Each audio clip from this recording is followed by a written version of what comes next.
So this herd group had assigned roles that he discovered that, my goodness, that's how we organize ourselves. When we were on the last island with the penguins, on this voyage, having just returned from Antarctica. On this voyage of exploration for all of us, for me certainly, of discovering new worlds, new whatever the language was, and seeing new civilizations, which were the penguins. And a penguin came up to the group that was standing, having landed, and the penguin, what are you doing here? You know? Was that what it was saying? This was the diplomat penguin. Okay. And I thought, of course, this whole thing is a circle of life, and here's a penguin acting like the deer and the ranger and us, and this circle. I thought, wow, what a discovery of we're in this arid land that's rife with life, but you can't see too much of it, but it's there. And the penguins are a big part of it. And it's exploration. And it was a discovery, and I had the best time. Okay, so what you're saying here implicitly and explicitly is that humans aren't the only curious animals out there. That's right. The penguin was exploring. It was exploring in its own way. No. It was exploring in a very explicit way. What are you guys doing here? You're two legs. You don't waddle. Well, some of us waddle, but You point to me that I waddle. I don't want to. Let's go back 60 years ago. You're an actor. By the way, I don't know if you knew this, but William Shatner appeared in 2 distinct episodes of The Twilight Zone. Yes. And quite memorable episodes at that, predating, of course, the Star Trek series. You're an actor in Hollywood. Yes. And so, was there anything in particular that drew you to the part? You're talking about Star Trek? Yeah, Star Trek. I was in New York doing something in New York, and they had made a pilot of Star Trek, and NBC didn't want to buy the pilot. But they had faults with it, but they loved the idea, and they wanted, for the first time, I'd never heard of it before, I've never heard of it since. They said, we'll give you another, whatever the cost was, to make another pilot, recast it all. And they called me, I was in New York, they called me, would I come to Hollywood to see this thing that they had made with the idea of playing the captain? So I was like ushered in. Can I presume you had no idea what impact that would have on our culture at the time? None whatsoever. And I saw the thing that NBC had turned down. I thought, that's pretty darn good. Yeah. It's a little pedantic. It's a little, here we are sailing the 5 oceans. But whereas the guys in the capsules are all friendly, and, there isn't this distance between them. So I suggested a little more camaraderie and humor, and we sold the pilot. So when I look at this, by the way, I don't know if anybody's ever been to Comic-Con. The one, at least in San Diego, I don't know if they also do this in New York. The very last session is a Starship Smackdown, where every single spaceship ever appeared in fictional storytelling is put up on display, like drawings of them, photos of them, and you vote. There are people arguing the case of one ship or another of which is the greatest of ships. The year the Starship Enterprise won that, what carried the day was a simple fact that no ship before then ever displayed in storytelling was ever designed to just explore. Every ship you ever see someone get into and out of in a science fiction movie or story, it's designed to take you to a destination. That's why those ships existed. So this as a concept is like, oh my gosh, exploration was paramount in why the ship existed at all. Right. It was designed. I mean, what you've said is valid. The truth of the matter is, the designer of the ship had designed many versions, put them on a wall, and invited all the executives in to see which aspect of which drawing they loved, and then he combined what everybody loves. So it was like a potpourri of. Oh, I didn't know that. Yeah. NASA's done that before, I think. Say that again. So NASA's done that before. That's why they get That's canceled. a space shuttle. Space shuttle is an amalgam of ideas stapled together, pretty much. It's a noble-looking ship. It looks like it should go someplace. Unfortunately, it's not powered, right? Yeah. The space shuttle orbiter, it's got wings and jet nozzles out the back. So it seems to me, wherever you are, you ought to be able to choose, let's go someplace new. And in fact, that's what they did in the film Armageddon. Yes, but in real life, once they start their approach, They got to land it. That's one of the reasons why Armageddon violated more known laws of physics per minute than any other film ever made. So just tell me about the space shuttle, what it meant, if its only job, as fun and versatile as it looked, if its only job was to get you to orbit. Well, that wasn't its only job. Oh, please. So the space shuttle is the most diverse spacecraft we've ever built, and probably will be so in our lifetime. But it has one serious limitation. It's heavy, and it doesn't carry enough fuel to get out of low Earth orbit. But it does launch people, it launches cargo, it can build things. It built an International Space Station, it can be its own science laboratory. You can do spacewalks from it. And that cargo bay is huge, as far as I can tell, because it deployed the Hubble Space Telescope, and my favorite size analog to this Hubble telescope, it's about the size of a Greyhound bus, which means you could lower a Greyhound bus into the payload of the shuttle. Yeah, something that weighed up to 50,000 pounds, whereas the Soyuz, if you use that as the counter example, This is the Russian Soyuz spacecraft is really only designed to launch 3 people and a very small amount of cargo, and that's it. It does it very well, but it doesn't do very much. You've been up more than once. Have you been up on each of those craft? Twice on each. Twice on each? Yeah. So now maybe because the Soyuz is not as complex as the shuttle and the orbiter and the solid rocket boosters, the Soyuz has the best safety record of any space rocket. They've had 2 fatal in-flight accidents, just like the space shuttle, but less people. Okay. Similar number of flights, but... Oh, I thought they had many more flights. Okay, I didn't know that. You know, there's no greater gift we can give our children than the freedom to explore and develop a lifelong passion for learning. That's why we're excited to have KiwiCo supporting today's episode. KiwiCo clubs are designed to spark innovation and creativity through hands-on STEM projects.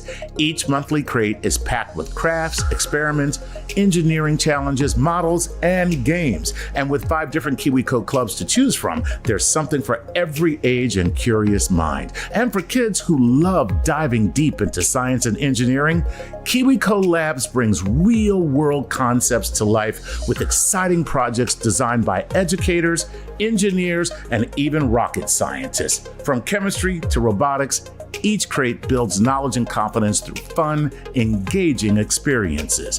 Now, because my child takes after her mom, she's already a genius. So I just like that we have something that we can do and spend time together. And she always tells me how proud she is of me when we're done.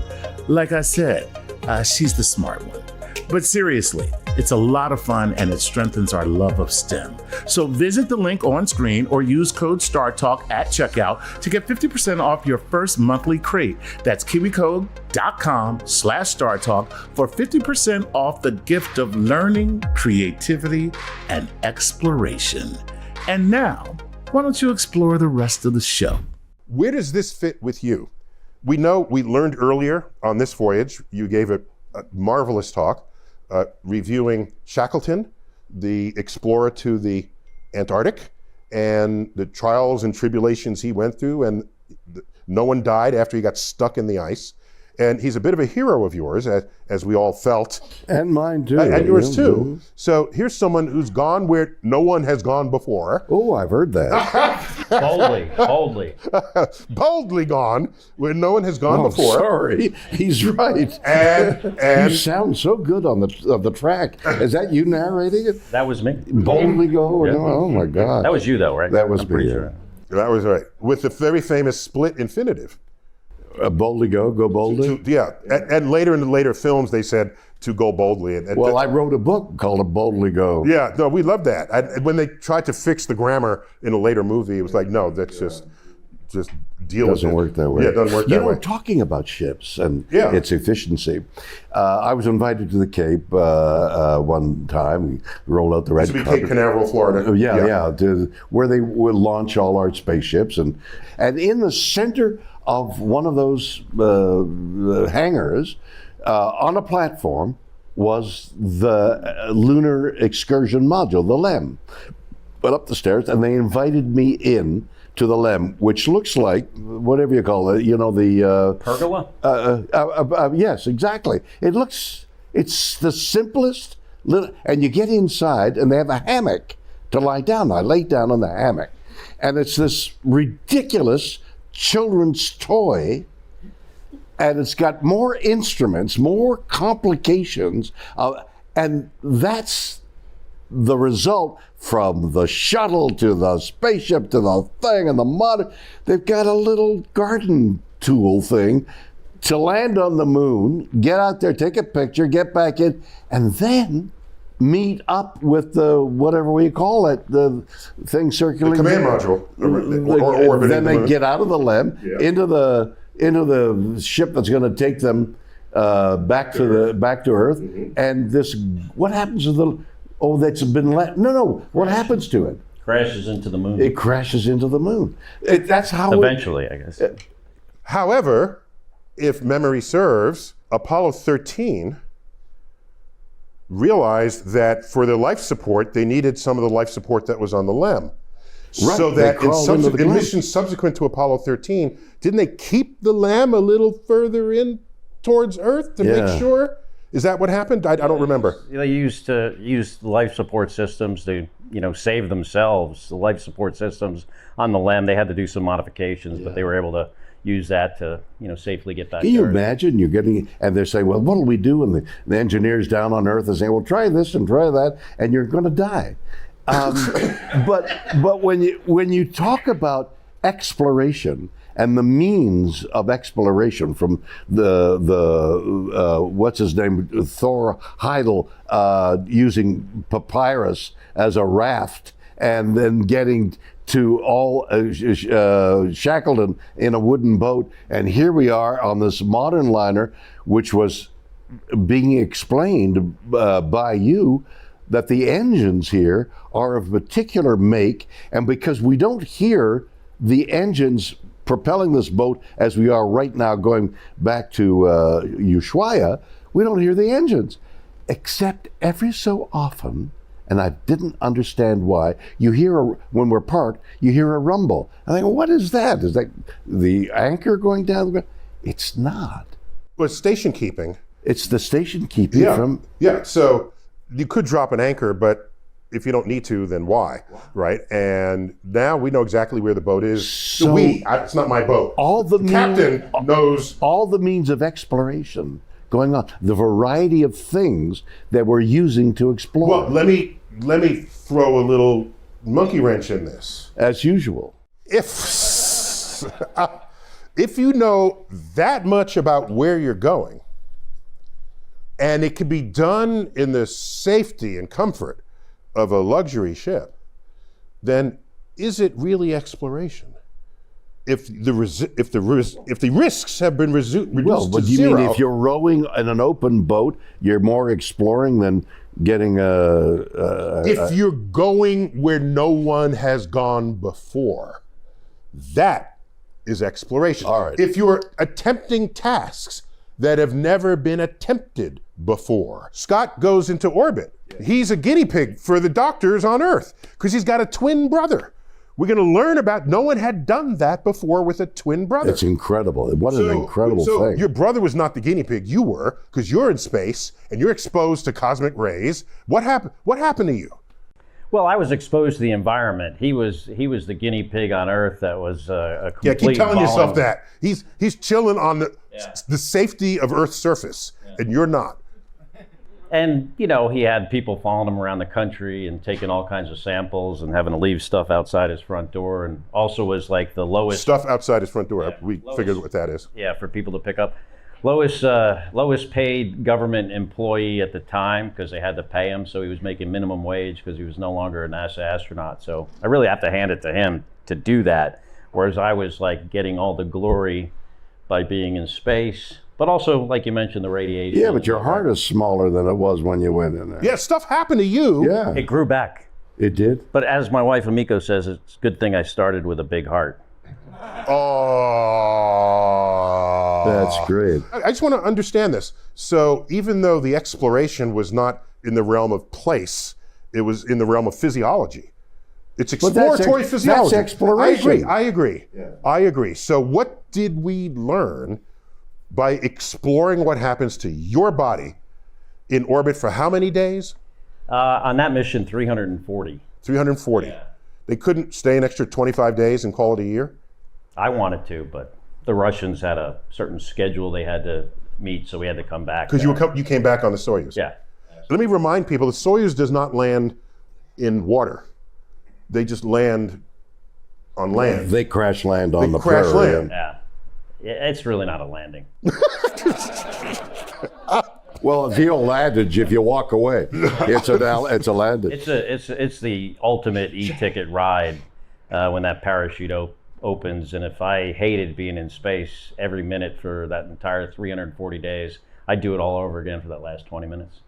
Really? Just the thrill? The last 20 minutes of coming back to Earth, you mean? What was that like? Well, when the parachute opens, you just tumble and are thrown around like crazy. And there have been, I know one particular person, I'm sure other people have felt this way, who was an experienced test pilot. I'm not going to say the person's name because I don't want to embarrass him, but he was apparently not briefed on how dynamic the landing is. Yeah. And he started screaming because he thought he was going to die. High-pitched or low and guttural? I wasn't there, yeah. Sure. Because there's flames coming out of the tile, right? It's like going over Niagara Falls in a barrel, but while you're on fire.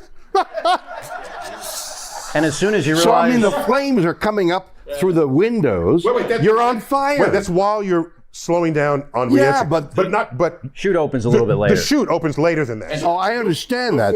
But in that moment, when I was screaming, flames are coming up. You're burning up, and you don't know whether the tiles are glued down enough. They may be flipping out. The tiles may be, they lost some tiles. There's a lot of things you don't know that's going on. Yeah, right. You're from the inside. You don't see what it's going on the outside. You might not want to know. What was it like to have, so three of you in the ship, right? Yeah. And one guy's going, yeah. What's that like? I wasn't there on that one, but it was only reported afterwards that this particular person did they say you can't do that? I don't know. A lot going on then. You might not.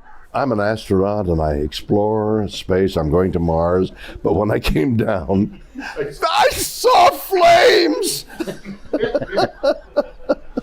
But I still want to get to the bottom of the advancing a space frontier by learning what's happening to your physiology. So, oh yeah, okay. Let me get back to that. Yeah, heart shrunk 25%. Changes to my telomeres. 25%. Yeah. Wow. Telomeres, that's like the end of your DNA or something. Yeah. Really an indication of your physical age. As you get older, they get shorter, more frayed. Initially, NASA thought that was due to the controlled diet and exercise. Later, we learned that there were some worms that the Japanese were doing telomere experiments on too, and their telomeres got better while they were on the space station. Never once saw them working out on the treadmill or doing any kind of exercise. So it turns out it was actually the radiation. Most important result that I always want everyone to understand and point out is after spending a year in space, like you mentioned earlier, I am now not only smarter, but more handsome than my brother Mark. Would he agree to that? Probably not. This idea of pushing the limits of not only what a machine can do, but what human physiology can do, this is exploration. And you, Yes. sir, Yes. now the oldest person to ascend above Do the we go carbon there line. again? I am not. My telomeres are very long. Okay, but let me ask you this. When I saw you go up the ladder to go into Space. into the Blue Origin Yes. capsule, Yes, you know, and I said, passed this by- man is 89 years old. How old were you for that flight? I don't know, 32, something like that. No, times 3. right? No, So- wait a minute. I'm walking up the stairs to go, and something's venting out of a pipe, Out of the side of the ship. side of the ship. I said, what's that? Hydrogen. Hydrogen. The Fuel. Zeppelin, the Hindenburg. the Hindenburg, Hindenburg yeah. burned, and hydrogen was what was burning. Yeah. And I'm looking at Plus this thing. there was some coating of aluminum powder on the surface to make it highly reflective. That burned Exactly, also on the the skin. static electricity up the rope. Had you been in Russia, not only would the thing be venting the fuel, there'd be people smoking cigarettes right at the bottom of the launch pad. Let us be candid with ourselves that part of the risk of exploring on some level is even the risk of even starting the trip. If you're exploring, you're ready to die because you're going. At some level, you got to be ready to die. Here you go. What probability of death would you have accepted? What's the highest probability of death you would have accepted to do that mission? To Launch on the space shuttle? Yes. Well, I launched on the space shuttle. I was STS-103, and so we had approximately 103 prior missions, and there was one fatal accident, so that's a 1% chance of dying. Yes. What would I have accepted? Certainly not 50%. 10%? Maybe. Maybe It would 10%? depend. It would depend on what we were Well, doing. that's an interesting question. Yes, it is. Because death is so permanent, you lose the bet. It's 10 to 1. You don't just pay up, oh, here's the 100 I owe you. It's your life. Yeah. 1% is not acceptable. Nothing is acceptable. I'm going up, I'm a test pilot. I've tested this plane, I've tested this thing, I know it works. I'm not going up to die, I'm going to explore. That has to be your attitude. That right? has to be your and that's attitude. what you come to terms with. Like, I would think about it leading up to my first flight with, you kind of rationalize, hey, for one, I want to do this. I think it's important. I want to serve my country. It's my job. I'm a test pilot. There is risk. My brother and I used to exchange those like death letters for our families. Like, if the thing blows up, give this to my wife and children, and we would do the same. Fortunately, never had to use those, but it's everything Is has that a risk. thing in right? NASA? Is that a thing? Death letters? Maybe, I don't know. It was Picture the thing this. with my brother and I. You're a test pilot. So you've run that, it's a new airplane, and you're testing the airplane. So you run that airplane along the runway, the front, now you're a foot off the ground, you make a circle, you run, and get you 10 feet, 20 feet, 30, then you're 50 feet. By that time, you know the plane works. You go up to No, Mars. you know it worked. It might not continue to work as you expand out the envelope. Now you press a button, you eject. I mean, the chances of living. Now, let's go to Mars, guys. Okay? Sup, flames, scream, flames. And then finally, you're into orbit and you're going towards Mars. You're going to die. Meteorites, radiation, landing on Mars. This is why we have engineers. You may die. What? You're not definitely going to die. You may die. It's why we have engineers No, to figure you're this going out. to die. The chances of you surviving a meteorite hit or lasting 6 months on Mars with all that radiation and then getting back in and saying, oh, more flames, we got to get lift off, get out of orbit and land on Earth. You're going to die. Okay, none of us want to hear you say that, who uttered the words to boldly go in. You're going to die. Boldly go Boldly go to your death, and if you don't die, we'll congratulate you, and we'll tell you your telomeres are lengthening. You know. Take this back to Antarctica. They're on the open seas. There could be monsters in the ocean. There could be weather patterns they've never thought of or predicted. They don't know how much food they'll actually need. They don't even know if there will be food there. They haven't coined the word katabatic or adiabatic. What does that mean? 100-mile-an-hour winds coming downwind, or 100 miles an hour is going up. 100-mile-an-hour winds. You're in a rowboat, for crying out loud. You got a sail. Sail's good for 15 knots. 20 knots, you're going to blow your sails out. 30 knots, your masts are crashing. You're going to die. Right, so what I have come to learn, being a member of the species that we call Homo sapiens, not all of us fear the risk of death at the same level. Wait a minute. But hang on. No, it's very simple. There are people who ascend Mount Everest knowing there's a real chance they're going to die. They got oxygen, they've got parkas, they're going to slide down on their ass down the glacier to get back to camp. They've got Sherpas who go up without oxygen, run up and run back. If you need some help, sir, I'll help you, says a Sherpa. They probably give all those National Geographic specials where they show someone ascending the mountain for the first time, but there's a camera already there when they get up to the top. So who got the camera? The camera got there first. The Sherpa. The Sherpa and the camera got there first. Exactly. But what I'm saying is, there are people who jump out of airplanes willingly. People who rock climb. But they have a parachute. They're not going. This thing's going to open. How about that guy that jumped out of, he's 50,000? Yeah, Baumgartner. Felix Baumgartner, who, by the way, he was scared. He was a guest. He was dead. He was scared. Scared? Oh, yeah, he was going to die the moment he started twisting. I'm going to die of centrifugal force. How would you like to die of centrifugal force? Your blood comes out of your ears. I had Felix Baumgartner on Star Talk. Yes, you check our archives. And he's a pretty good guy. I thought he'd be a little weird or crazy. What was he exploring? He liked exploring the limits of his own body's tolerances. Okay, so it's like a rock climber. How many rock climbers live to 40? Nobody. You know why? They're after that thrill. After a while, to climb a rock, I got to go further. I got to go do more. Here's where I want to take this. Listen to me. Some of us do that. And some of them die. Those who don't die figured out how to do it without dying. They'll write about it. There'll be someone documenting it. No. And it opens up horizons for the rest of us who aren't that brave. Wait a minute. And that's how we got out You of the cave. don't understand. They're a junkie. Because risk is our business. I've heard that.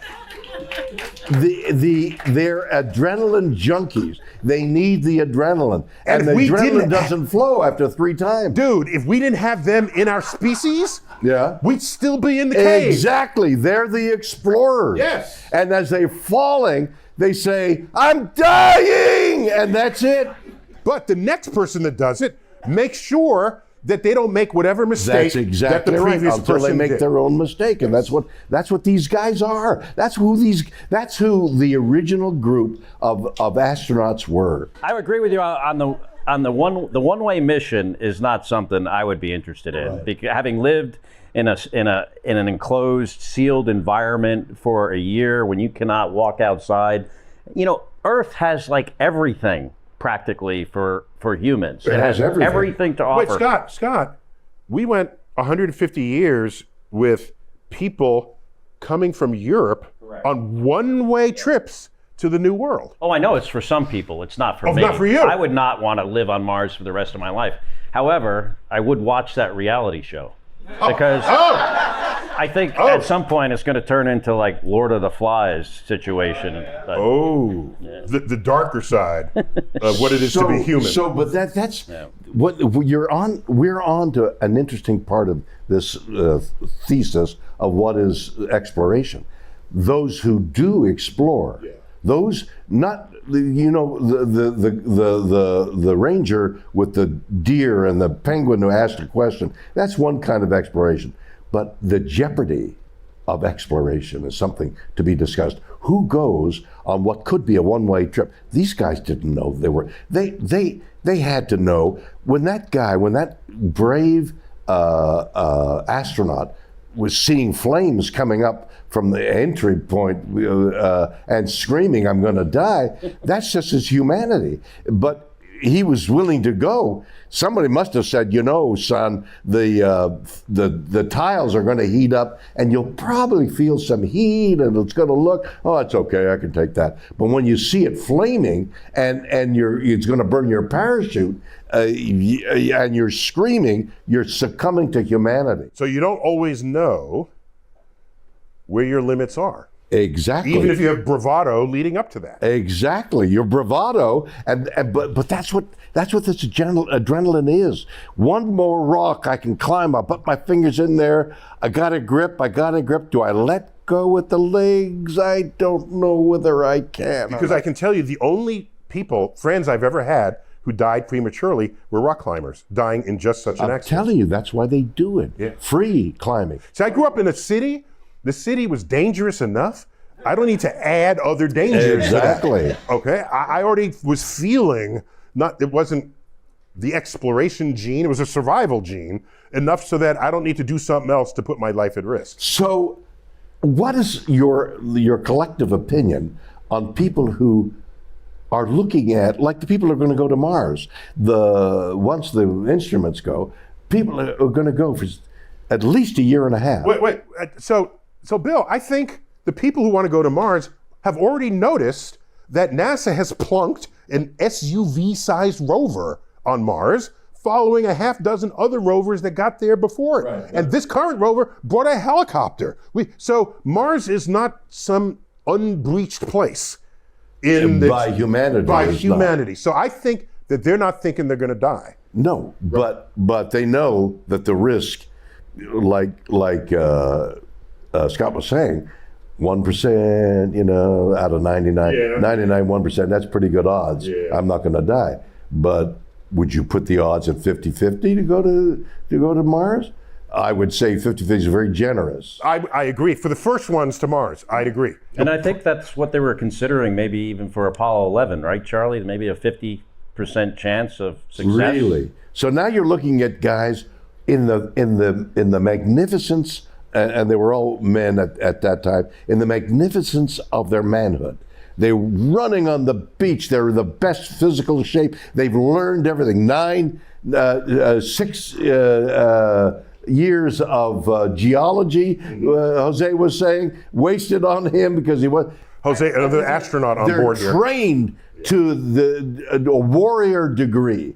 They are wielding their swords of intellect like the ancient Spartans. Yes. Okay? Yes. They're going to die nobly. 1% chance. That's what these guys were. That's the original 16, 19. What was it? Original 7.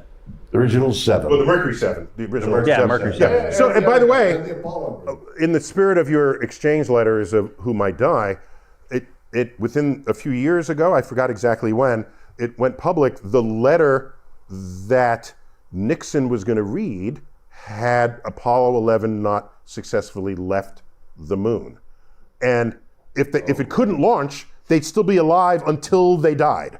And so you'd be watching them die. Which is another aspect. You couldn't test that LEM's takeoff, right? The LEM's takeoff could not have been tested on Earth. Well, I'm sure they fired the engine many times in a vacuum. I mean, 1/6 the gravity, and suffering that journey and landing, landing. But we do have the laws of physics, which work very well for us. Yeah, it's not just a random, when we ignite it, where will it go? I don't know. No, not where will it go, but will it work was random. Will it work in with that kind of G's, starting off and landing and circling? Every mission before Apollo 11 was incrementally leading up to that landing. Right up to Apollo 10, we all forgot Apollo 10, but that one was important. Yes, but it got to the moon, deployed. But if you're in an airplane in the density of this air, and you can pull a switch and eject, is far different from circling the moon and wondering with this little collapsible rugula, what was it? The little hut that they were going to live in the moon, live on the moon, and get the fire to get back into orbit and then climb from that back into there and then get from there back to there. I mean, the chances were incredible. That's why they're heroes. That's why they're here. That's why they're here. Exactly. Have you ever wanted one of your questions on the universe answered? We all have questions about the universe. From black holes to quasars, quantum entanglement, wormholes. There is no end to the depths of cosmic curiosity. Well, the entry level of Patreon membership with Star Talk gets you just that. I think it starts at $5 a month. You have access to the question line that reaches our Cosmic Query programming. And not only that, we produce a special Cosmic Queries installment just for Patreon members. If you weren't the director of the Hayden Planetarium, what do you think you would be doing? What? Okay, but this had to be another universe. It wouldn't happen in this universe. Okay. I'd be a songwriter for Broadway musicals. Ooh! So that's the entry level, and the perks ascend from there. There's a level, in fact, where we send you an autographed copy of one of my latest books. Right now, it's Starry Messenger, Cosmic Perspectives on Civilization. And it's signed with my fancy fountain pen with purple ink. So I invite you to just check the link below. And all of that money goes to our ability to experiment with new ways of bringing the universe down to Earth. So thank you for those who have already joined. And we welcome others to participate in this grand adventure of what it is to bring the universe down to Earth. As always, keep looking up. So we're running short on time here. One feature of Star Trek in the original series, and it trickled into other incarnations of it, was that there was a morality tale. So each episode was a lesson in how we treat one another here on Earth, but under the guise of, oh, it's just science fiction and it's aliens and it's... So that would get you to comment on a lot of prevailing geopolitics, social, cultural issues, racial issues, and... My favorite episode was the one where the guy was black and white and the other guy was white and black. With Frank Gorshin was the lead actor. Mine too, yeah. In that episode, the aliens were exactly half black, half white.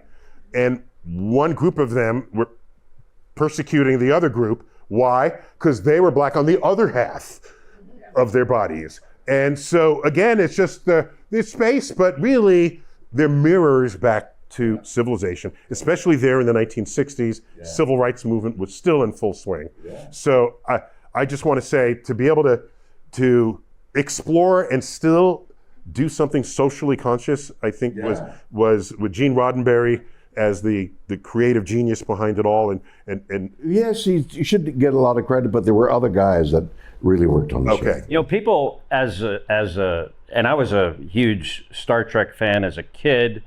My early memories were watching, sneaking behind the couch, watching Star Trek episodes when I was like 5 years old, when my mother didn't know my brother and I were there. What were you doing behind the couch? We were just hiding so she wouldn't see us. We were supposed to be in bed, and we would watch, and she would be... Same with me. We weren't allowed to watch TV during the week. And it was scary. So I had to catch most of it in reruns. For goodness sake. And Apollo 11 memories. But as an astronaut, people would sometimes ask me a simple question, you know, the yes-no questions, or the binary question, Star Trek or Star Wars? What was your answer, Scott? I used to say when I was a young fighter pilot, oh, absolutely Star Wars. X-Wing fighter. Scott, you know, that's really Scott, security, could you get him off of this stage? Right. As I got older... Wait a minute, you're a test pilot, so you got to be in your 20s. You know, once I got into my 40s, my 50s, you know, the harsh edges have gotten rubbed off on me a little bit. Clearly Star Trek now because of the very reason you mentioned, and how that show was just so far ahead of its time, decades ahead of its time. It cared about the laws of physics, unlike Star Wars, just to be clear here. I don't want this to go unrecognized. You flew for the Navy, correct? Correct. I just want to make sure that's on the table here. Why? Why? Why is it important that he flew for the Navy? Well, I was a fighter pilot. Yeah, versus no, the I Air mean, Force? he was Because a the fighter Navy, pilot. I mean, being he's a the Navy perfect pilot, size. much more challenging than being an Air Force pilot. That's why it's important. Landing on Sorry, Charlie. Landing on those Just saying. carriers. Landing on the carrier. Landing on a carrier at night apparently is the That's the worst. The worst. Because I once went on a centrifuge at in Brandeis University. We were doing a show there, and they had a centrifuge, and they didn't put it at its fastest or anything. And I got off, and my lunch came out of me, and it was. So I realized I was None unlike this ship right now. I realized I was the inadequate stuff rather than the right stuff, but I can handle that because I have other talents I think I can bring. This is the second time I've talked to you in the last couple of days where your upchucking has been a subject.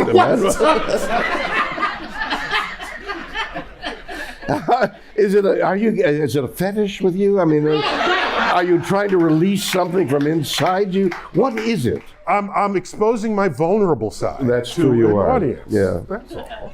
you're letting us see your insides. So just so we can land this plane here, if I may use a metaphor from or land this starship. When I look at the challenges of Shackleton and other polar explorers, it is many dimensional. It is the temperature, it is the time, it is a place they've never been before. Well, do they have enough food? There's all manner of things that have never been breached before, and it's all rolled up into one expedition. And that's got to be the scariest thing ever. So can you just comment on that? Reflect on how, it's one thing to say, Mars is a risk because there's radiation. Well, maybe I'll get a radiation suit or something. That's one thing. But if you got 20 things that could kill you, you know what it reminds me of? I don't remember which film. It's one of these sci-fi films where I remember what it was. It was the movie Contact, based on the Carl Sagan novel, where Jodie Foster's character is going to visit the aliens, all right? Because they sent us a recipe of how to do that. Before she gets on board this newfangled alien spacecraft, they hand her this thing to bite on where she can kill herself, commit suicide. Cyanide pill. No, it might have been cyanide, or I don't remember what it was, but and she says, you think I'm going to travel all the way just to kill myself? And they leveled with her. They said, we can list 100 reasons why you might want to do this. What scares us are the 100 reasons we can't think of why you might want to do this. I want to ask one question about that very element of torture. Yes. Okay. You're dressed in a suit from head to toe. I mean, it's airtight. It's water is flowing through it to cool it. The 200 degrees on the thing, and your armpit itches. What do you do? Well, you can't do anything. The worst, though, is something on your face. Or it's the face, yeah. You You can gotta scratch your cheek, and you can't scratch your cheek. What do? You deal with it. What do you mean, deal with it? Dude, they're the right stuff. They're not going to freak out because their face itches. No, I don't mind dying, but I got to scratch this itch.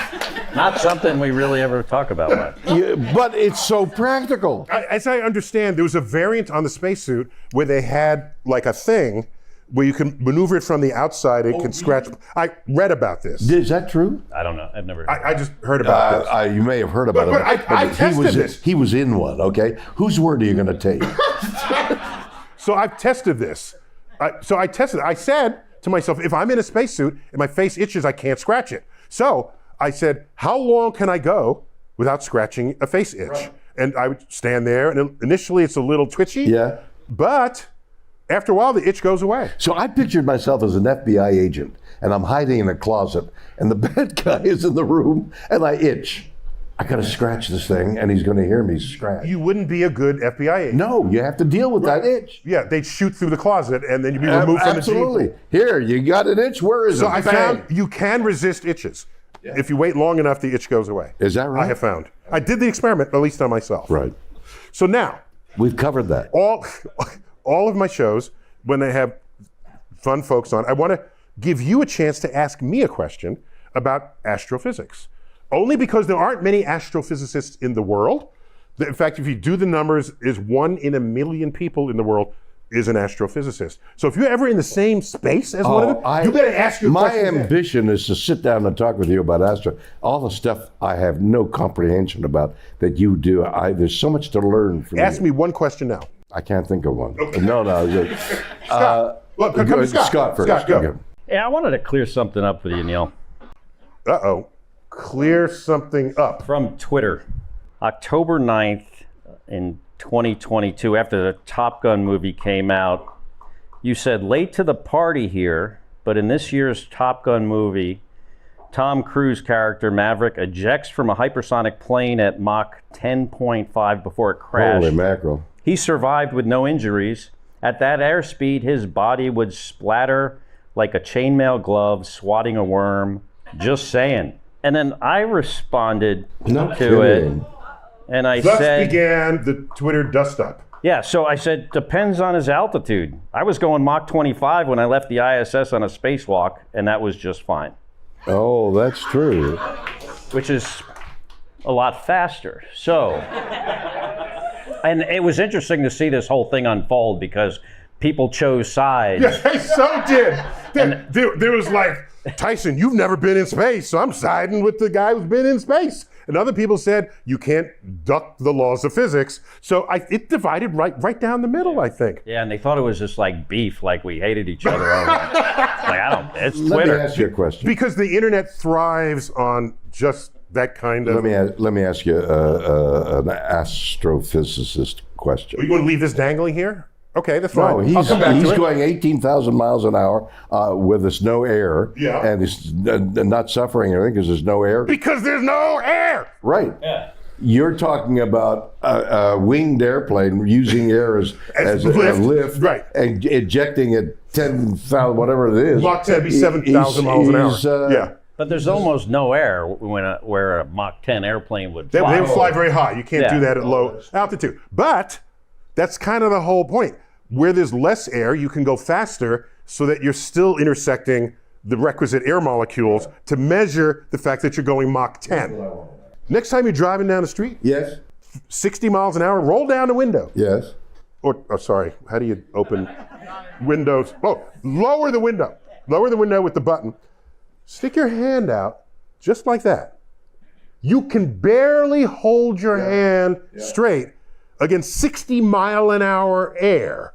That is a hard thing to accomplish. Now, increase the speed of that air by a factor of 100. You'd stick your hand out there, your hand will just blow away, separated from your arm. And you're going to, we've missed 100-mile-an-hour winds here, but they happen all the time. Yes. Now, pick up. Where are you going with your question? Okay. The universe is expanding. All measurements tell us that. Okay. Where? So the star system that we saw, we think is the original one, is the farthest away, 13.8 billion years away. Where's it gone? Where's it going? That star system, we see it not as it is today, but as it once was 13.8 billion years ago. Because that light is only now just reaching it. Jesus, yesterday you said that it's instantaneous. I mean, you got to have the rules, follow the rules here. So wait a minute. So that still is my question. It's only more compounded. So I'm looking at light from that galaxy 13.8 billion years away, and it's another it's 29.6 light years away now. What? No, billion. So what's going on is there's the light you see from objects formed at the beginning of the universe, only now just reaching us. Today, that object is way farther away from us than so that. the universe You is just far can't larger. see that. Yes. The measurements of the universe is far larger than It's like 30 90, nearly 100 billion light years across. So it's like immeasurably big. So what is space? Gotcha. It's the final frontier. Oh! Mic drop on that. Let me say, Scott, it was fun doing a little dust up with you on Twitter, just to see how people chose sides. Right, they thought we were just enemies and they wanted to watch it happen, but it was fun. It was a highly educational moment for people. They'd see what's going on there. Bill. Yes. You're my man. You are my man. You are a treasure, not only to me, but to everyone assembled here on this ship, to the country and to the world. Your enthusiasm, your boyish curiosity, childlike curiosity is infectious. It is contagious. I don't want to use these biologically bad words. It's contagious. Great.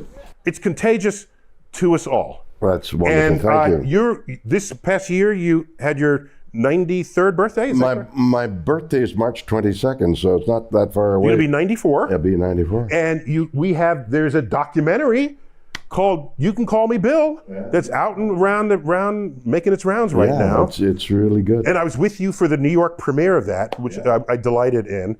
Just to if I can steal another minute here, could you tell us all, recount for us all, as you did in the film, what were you thinking after they had canceled Star Trek after its 3rd season?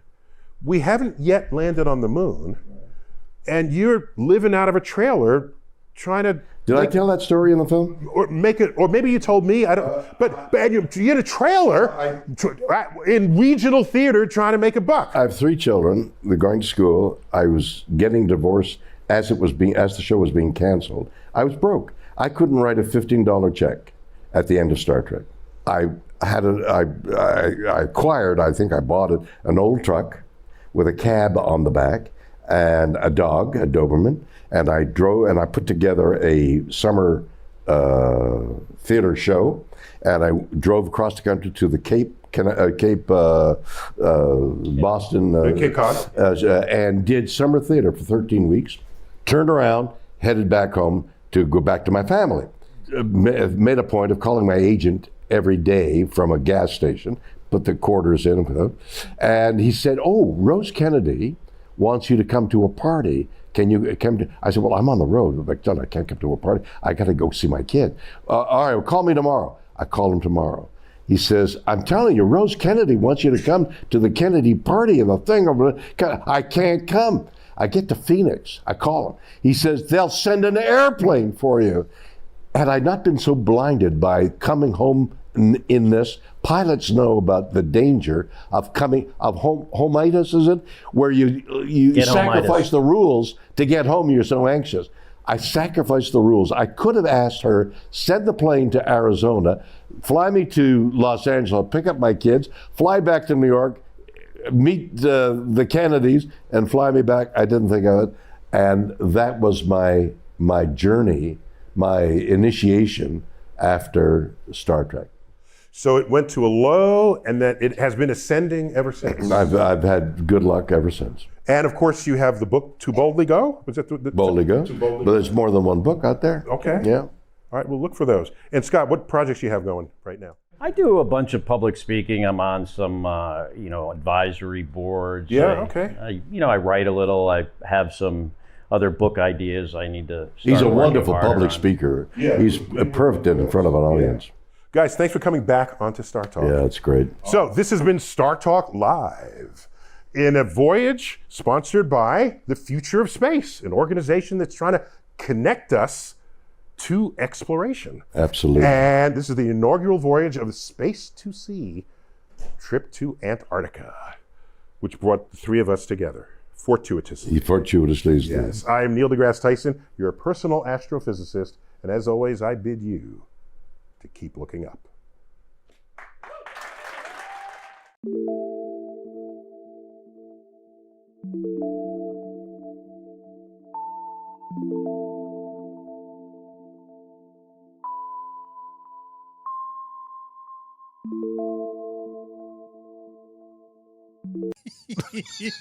Being Neil deGrasse Tyson. No.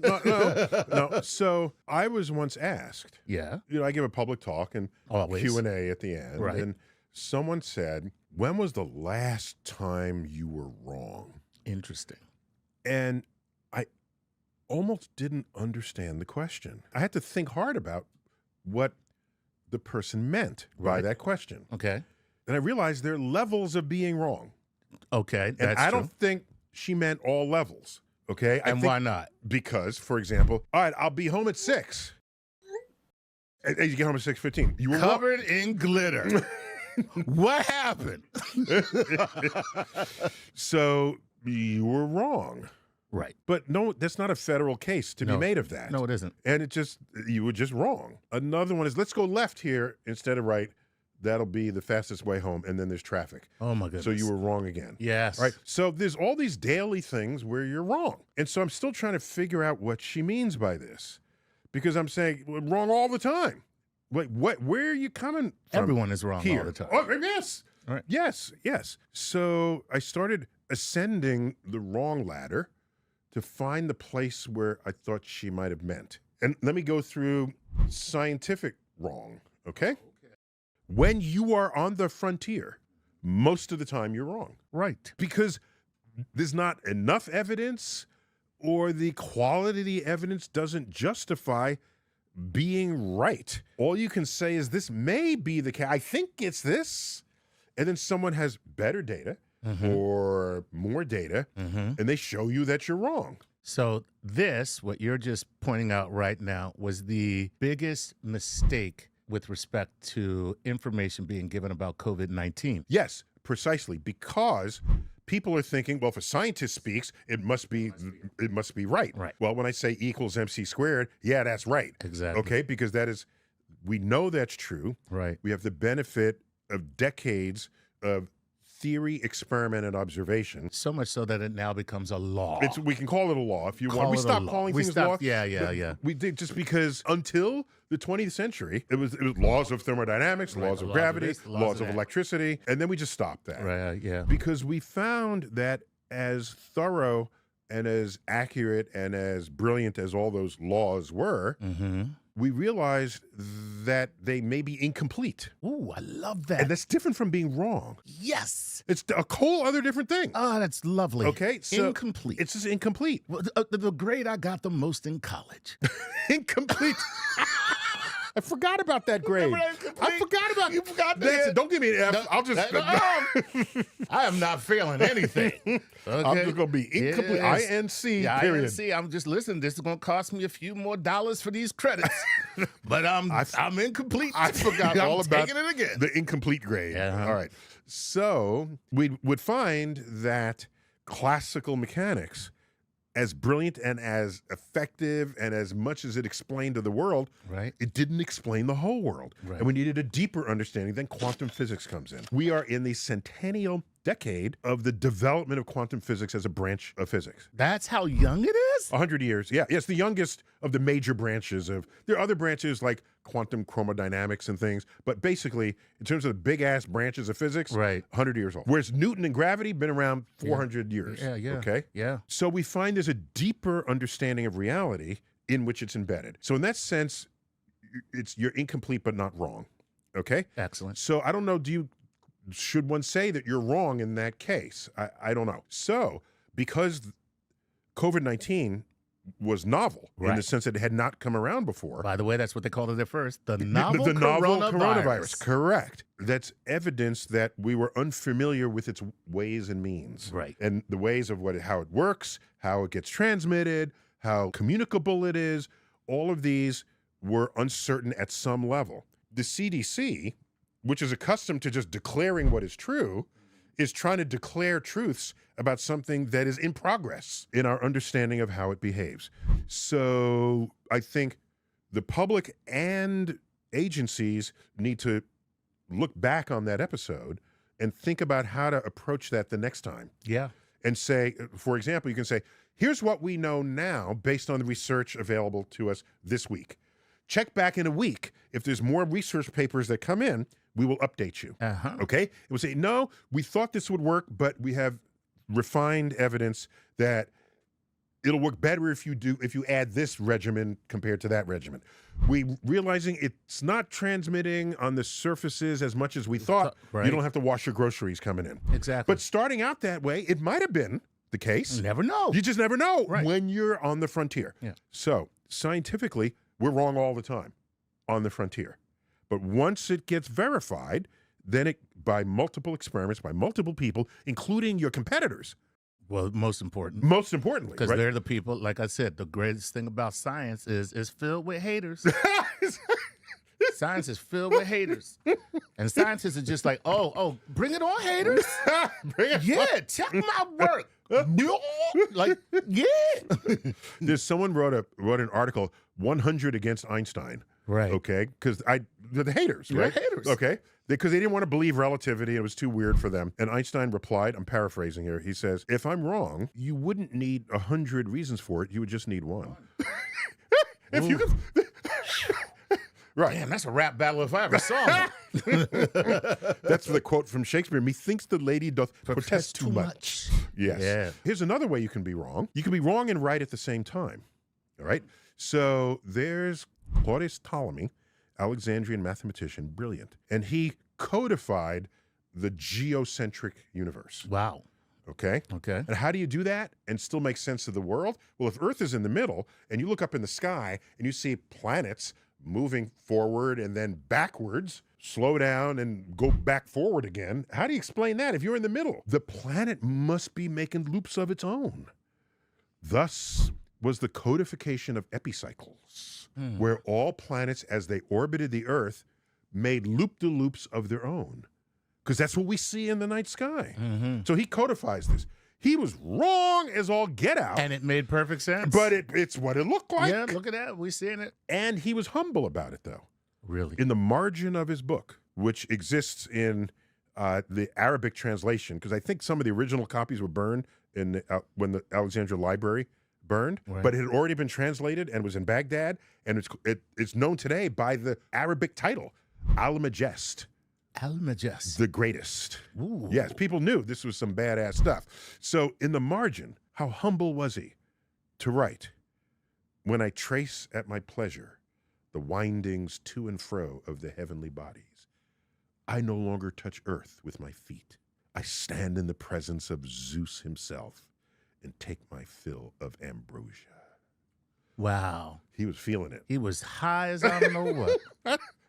How'd you get high back then? Oh, What did they do? everybody got high back then. Are you kidding me? And there were no laws against it. That's the great part. So AD 150 that's what he penned that in the margins of his greatest work, in the manuscript. That's pretty of, cool. of his greatest work. So there it is. Now you can be wrong, but interestingly wrong.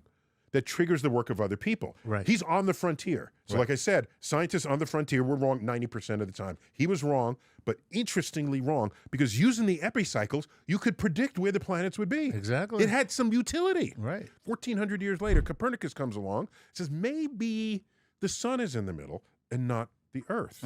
If you put the sun in the middle, you don't need the epicycles. Right. Because the planets are doing their thing. They're all down there. They're all doing their thing. Okay. Right. Oh, by the way, if you have epicycles, you have to declare that planets occasionally go backwards.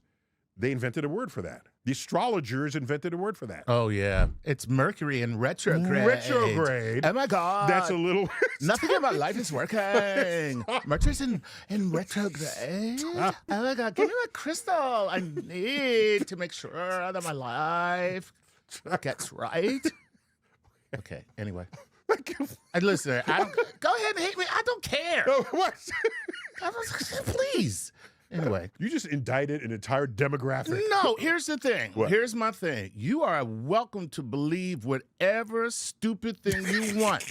You are welcome to believe that. And I should have the right to say, look at you, dummy. That's the problem with the world today. Okay. Is that no one can stand up to any type of criticism. I get it. You know what I Okay. mean? Which is just somebody else is looking at you critically. All right. That's all. Okay. So now here we go.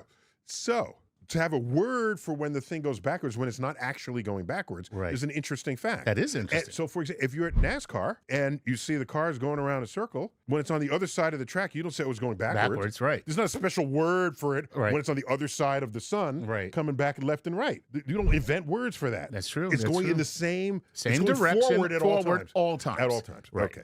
So here's what's interesting. Copernicus says, let's put the sun in the middle.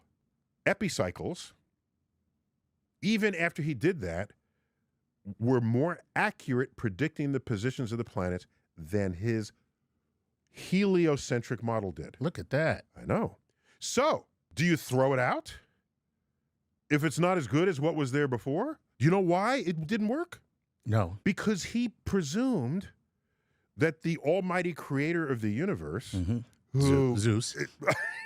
No, we're past Zeus now. Oh, Zeus was Ptolemy. Okay, now we're talking about he's Christian. Catholic. Okay. He's Catholic. All right. This is this middle of the 16th century. Oh, okay. Okay, All right. Polish Catholic. Right. All right.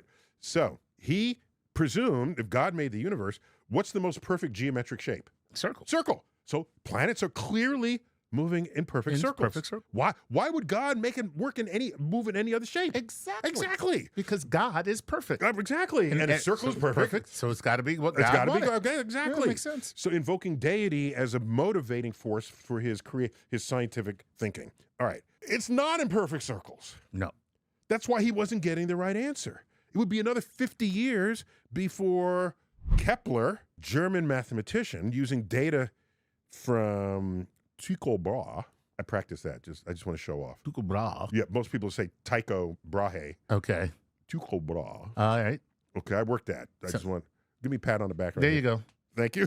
Sounds like a sausage. Tycho Brahe. Tycho Brahe. Okay.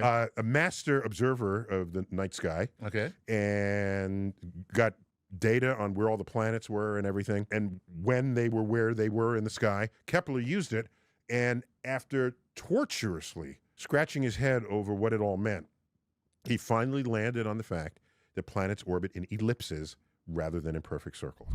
Bada bing, everything worked out. Everything worked out. Here's the point. Copernicus was wrong. Right. Ptolemy was wrong. Yes. Copernicus was wrong. Yes. But Ptolemy was more wrong, even though his model made better predictions. So this wrong thing is very weird when you're on the frontier.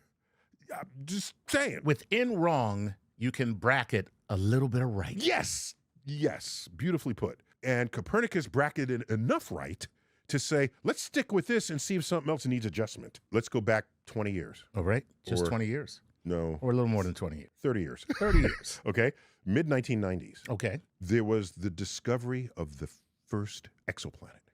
Yeah. Okay. So now watch. It was a pulsar planet. We're not thinking there's life there. Right. Because a pulsar is what's left over after the star blew up. We're not thinking life. But still a planet orbiting another star. This is an important result. And it was a little odd, but this planet orbited once every 365 days. That was a little weird. Okay. How do you get that? That's exactly our year. Of course, yeah. Other planets in our solar system don't have that orbit. And so these properties that were reported were oddly similar to Earth. The existence of this planet was inferred by its gravitational tugging on the pulsar itself. And pulsars have rapid pulses, so you can time it and know exactly if it's coming towards you or moving away. The timings of these pulses are exquisite clocks to check for this. Okay? And they inferred the presence of an Earth-like planet with a 365-day orbit. Headlines. Earth 2. Then, 6 months later, somebody looks back at the data. They had modeled Earth as a perfectly circular orbit around the sun. Oh, that's not Just good. to simplify it. Right. Sometimes you do that just to simplify the calculations. Exactly. But if that's your base model, then when Earth is closer to the sun, we're moving faster. Exactly. We're farther from the sun, we're moving slower. Right. That signature got imprinted in the object we were observing. If you don't recognize that that's coming from you, you're going to project it into everything you see. It was egg on their faces. Of course it is, yeah.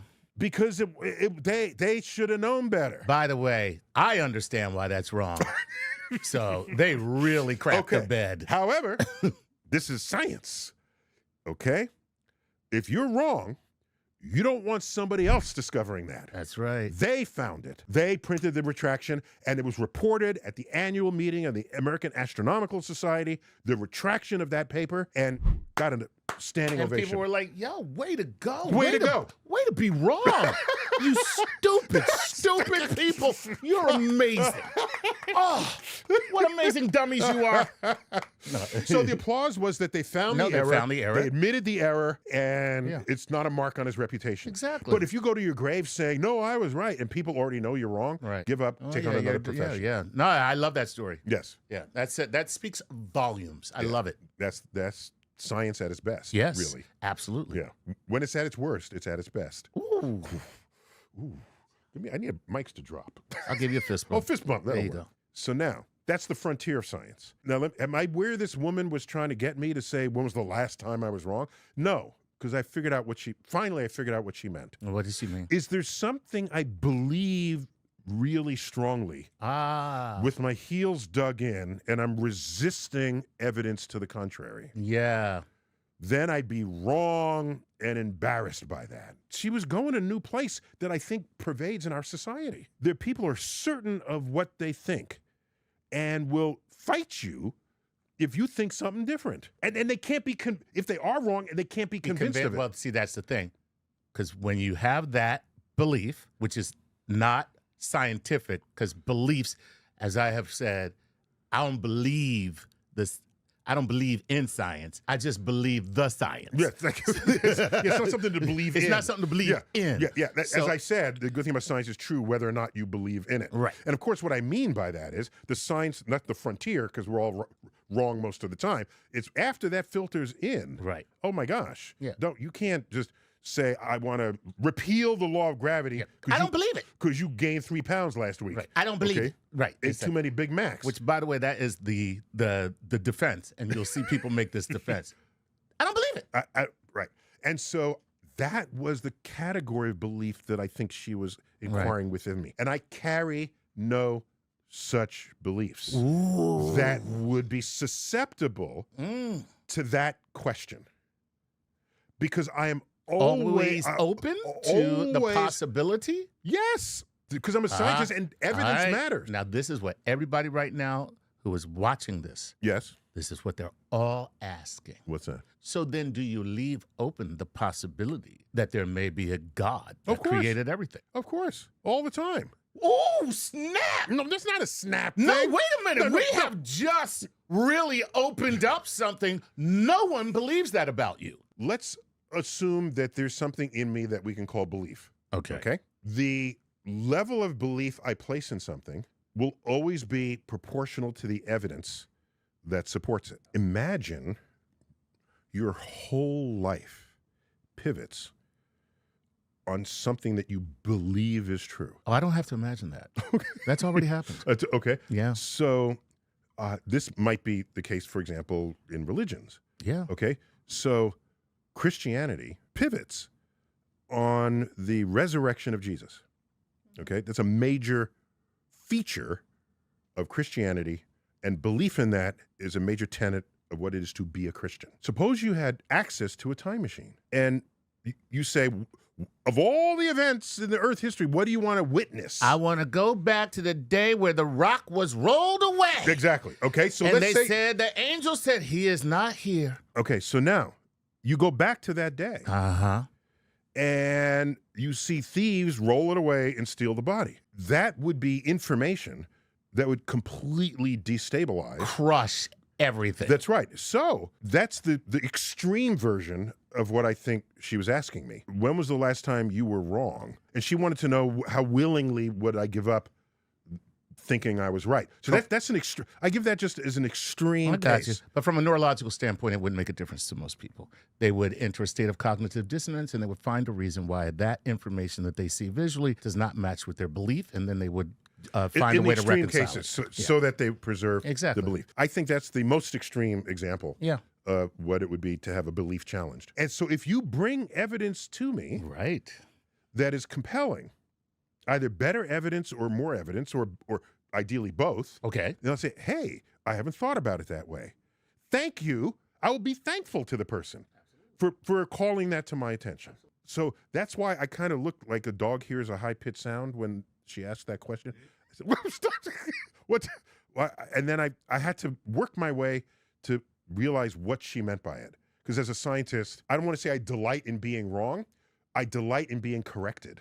Ooh. That's a big difference. Yeah. Yes. Correction always involves advancement and learning. Yes. Always. At all times. At all times. Some people are so brilliant that even when they're wrong, they're right. Okay, now you sound like Scarface. I always tell the truth, even when I lie. Okay, so Albert Einstein, when he wrote his general theory of relativity, which is the understanding of gravity and the structure of space-time across the universe, it would be applied that way by people like later than that theory. Right. He didn't do it all, but he laid the foundations for it. Okay. In his equation, there's a mathematical term that if it had a physical reality, it would be an anti-gravity force. And Are we talking the famous E equals MC squared equation? No. Oh, Okay, so I was going to say. this is an equation for the universe. And he said, well, all the galaxies in the universe. That's brilliant. I already see it. Wait. All No, the but go ahead. galaxies left to themselves would have the universe collapse onto itself. Right. But we're not collapsing. Right. So this term would be this pressure force pushing against everything, keeping it in balance. But we don't know anything that's doing that. And so he puts it in there because he has no other way to understand a universe that would not collapse doesn't on itself. collapse. Okay, he has no way to understand it. So he leaves it in. It's called the cosmological constant. And many, many decades later, by the way, when I'm in graduate school, when we calculate cosmology, we have to put in the constant and say it equals 0. You have to do that because it belongs in the equation, okay? When Hubble discovered that the universe was expanding, then it's no longer a static universe, and he doesn't need the pressure to hold it up against collapse. You don't. And then he said, then he discarded it as this non-physical thing that the math gave him, but it has no physical counterpart, and he called it his greatest blunder of his life. Oh my goodness. Until we discovered this negative gravity pressure in the universe, then it's called dark energy. Exactly. A Nobel Prize has been given for it. Yeah. A Nobel Prize was given for what he rejected. And so Einstein's biggest blunder was saying that was his biggest blunder. Exactly. Yeah. That's amazing. Yeah. So anyhow, he was wrong, but right. God, that guy was just so smart. Yeah. Anyhow, we're done here. All right. Thanks for joining us on an explainer on being wrong. There you go. Go home, fellas. Tell your wife. You're right, baby. That's not what I said. That's not the lesson. That's not the takeaway here. All right. Till next time. Thanks, Chuck. for being Always a on this. pleasure. Neil deGrasse Tyson. Keep looking up.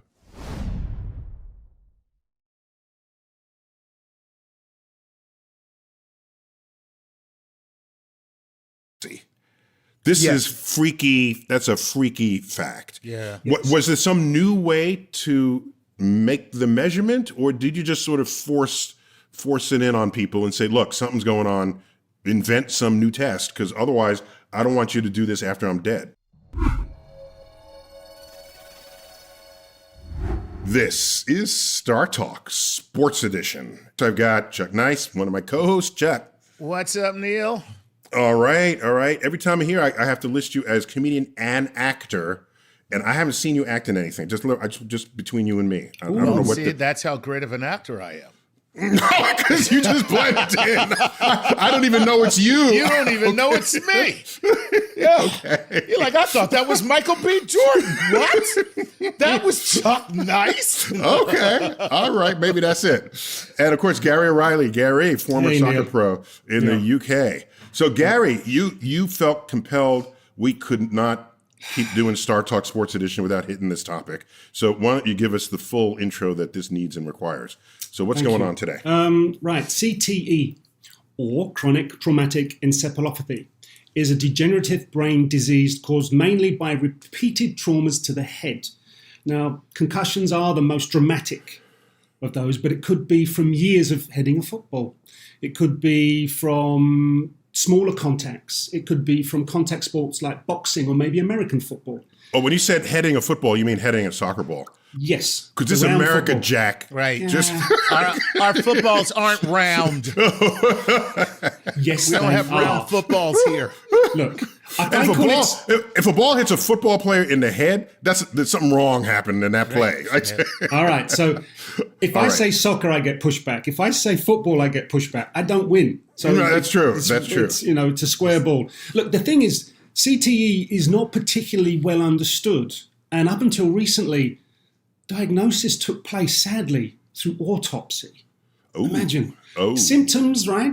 Symptoms can appear years or even decades after the last head trauma occurred and can present, and this is spooky, really, memory loss, severe headaches, erratic behavior, and tragically, suicidal tendencies. Now, Neil, this literally hits home for me. I had 14 years as a pro. I didn't just head a soccer ball. I practiced heading a soccer ball. Oh, you did it even when you, Right? Because there's a yes. technique, there's a way to do certain things in a certain way. So this is interesting deeply for me. Now, our clinical expertise will come from our good friend and neuroscientist, Dr. Heather Berlin, who will join us later in the show. But let's meet somebody. 9 years ago, this person was diagnosed with CTE. And I want us to listen to their story and hopefully walk away from this podcast having learned something and having become enlightened on a subject that is only in the last few years receiving the attention it deserves. So I would like to introduce our guest, Leonard Marshall. Now, if that name sounds familiar, this is a 2-time Super Bowl champion. This is a 2-time Pro Bowler, 2-time NFL Defensive Lineman of the Year. That's not where it ends. He's also been a professor of sports management at Seton Hall Stillman School of Business. He's an advocate for athletes who are suffering from CTE, and he went toe-to-toe with the NFL to win a class action case to get money for other players who aren't as affluent but are suffering all the same. He's also an entrepreneur. He's also a philanthropist, as well as a CBD advocate. Neil, please, go and have a chat with Leonard. Leonard, welcome to Star Talk. Dude. Hey, thank you very much for having me. Gary, what a great introduction, and I sincerely appreciate that and some of the touching points that you eloquently talked about. If it wasn't true, I wouldn't say it. How's Nope, that? that's true. I would.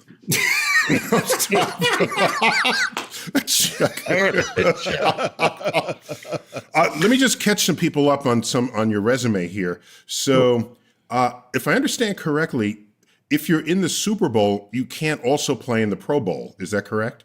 Well, that was before today's football. Right. Yesterday's football, you finished the season, and then 2 weeks after the season was the Pro Bowl. So you would play the Super Bowl, and then you would fly to Hawaii. And it was play kind Pro of Bowl. And still do that. Okay. Yeah. It was kind of a gift and a curse at the same time because your body was so beat up in the Super Bowl. So you were ready for the season to be over if you played in the Super Bowl anyway.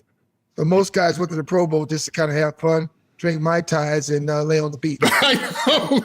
I mean, yeah, if I won a Super Bowl, I'd still go to Hawaii, but Right. I just lay on the beach, right? I go to Hawaii with a very sudden ankle injury right before the game. Worst case, a broken eyelash ever. All right. So, Leonard, you've got here a book titled "When the Cheering Stops," Yes. and oh my gosh, I mean, what a title of a book that is. I mean, it's almost as though whatever are my worst thoughts, that's what's going to be in that book. And so, at what point were you motivated to say more people have to know about what has happened to me? 2007, 2009, Neil, I began having issues I felt were with traumatic brain injury. I started receiving phone calls from friends of mine around the league, guys that I had played with and against. And several of those guys were kind of stuck. They felt like they didn't have an outlet. They were having some real problems at home. They weren't able to articulate what was going on because they really didn't know what was going on. All they knew is, when they played the game and they were concussed in the game, they were told just what every other tough guy is told: rub a little dirt on it, rest a little bit, and go on back in there and do what you do. Well, that just doesn't work well with 310, 20-pound linemen in the National Football League when men are playing for money. It just doesn't work that way. So I didn't find out till, I'm going to say, a cool 10, 12, 14 years after the game was over for me, because my career ended in 1996, and I became a dad in 1995. So the entire time that I'm going through this process, I'm 100% concerned about what's going to happen to my little girl if I'm unable to be her father. What is my wife going to do when she has to take care of not only my child, but me too? And then what is the league going to do to make sure that the quality of my life does not diminish? Because the one thing you don't get when you leave pro football is health insurance benefits. You get 18 months of COBRA, and if you don't go into private business or you're not smart enough to connect yourself with a company to gainfully become employed, you will have the biggest problem in the world in trying to find an insurance carrier that will underwrite you, Of course. after a career in the National Football League, because you're bringing baggage. Is it So- still that way? Wow. It's still that way. It's still that way. It's still that way. I remember some time ago during a player negotiation with the owners that was on the table, some form of health care stuff, and they quashed it. Like the owners, they just quash it right away. This is something that they really are adamantly against. Yeah, you're not getting, Chuck, you're not getting that 40 acres and a mule when you retire and you walk away. You're just not gonna, it's not gonna happen. And I don't know why. I don't know why that the predecessors that continue to be involved in professional football, they haven't taken a stronger stance on that, especially for the guys that built the game, like myself, Right. like the household names of guys that you knew and know of, Right. doing your genre of work and everything else. So it just doesn't make any sense, guy. Well, by the way, you were a household name in my house because you played for the Giants, and I'm an Eagles fan, so we just hated you. Right. Yeah, As and long as know you why? want to make 'Cause friends, Chuck. No, because he ate quarterbacks. You know what I mean? Yes, Leonard was yeah. like third time in the Giants' history or something like that. Yes. The third of all time. And Yes. most of those sacks were against the Philadelphia Eagles. So thanks a lot. So the thing here, Neil, is what Leonard said reminds me of a wonderful phrase, and I can't remember who is the author of this. But standing on the shoulders of giants. Right? Of course, that's Isaac Newton. Right. Newton said Thank that, you. Yes. There you go. Uh-huh. If I I set can him see up. if I can see farther than others, it's because I've stood on the shoulders of giants who have come before me. And Correct. giants like Leonard, and he's respectful of those that came before him. Absolutely. And it's a heritage and a lineage that should be carried forward. And Absolutely. people need to learn to look backwards sometimes and not just forwards. But also, I just want to add, if correct me if I'm wrong, Leonard. Sure. Football careers relative to tennis, soccer, baseball are notoriously short because you can't do that, late into your life, as in 30s and early 40s, the way many baseball players do. So the many football players, again, correct me if I'm wrong, this is just my understanding, are not the marquee players that make the zillion dollars that are household names. Most of them are service players filling out the team. And so they don't then have these huge financial reserves to then carry them out for the rest of their lives. Is that an accurate characterization? Yeah, accurate characterization when I played the game from 1983 to 96, because keep in mind, I went through 2 strikes in the NFL. I went through the strike in 87. I went through the strike in 92, which granted us free agency. So I'm one of the pillars of what you see now in terms of compensation players are being paid. Mm-hmm. Let's just put it like this. For the Giants to put my team on the field that won the Super Bowl in 1986, they would have to borrow money from the Jets to do it. Right? Because there's no way you're going to have two defensive players side by side, like Chuck talked about, Lawrence Taylor and Leonard Marshall, with over 200 quarterback sacks between them, and a middle linebacker and Harry Carson, who's also a Hall of Fame linebacker, on the same defense, along with George Martin and Carl Banks and Jim Burke. There's those 7 guys. They will never be 7 players on the field at the same time on a team like that ever again. They just don't have the money to do it. They don't have the competition. Leonard, let me ask you a question, because you had 714 tackles during your NFL career. Correct. Right? How many times did you get tackled? How many times did you get hit? And should that actually go down now as a stat that people recognize? Well, I could tell you this. If you want to talk about getting dinged in a football game, I could tell you how many times I got dinged.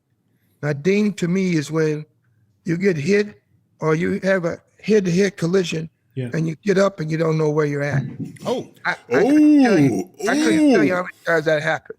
Okay. Wait, Leonard, and you calling that just a ding? Yeah. There's got to be a worse word for that. Come on, Leonard. Come on. It's called life-changing event in my life. They got banged upside the head. Come on, Leonard. Give me a word for that. Yeah, these are proud, tough guys who are playing a game for money. And the thing is, if you show softness, guys will come after you. Yeah. Oh. They said getting your bell rung. You got your your bell rung. Exactly, Chuck. And I'm like, what is it, the Liberty Bell? Because God.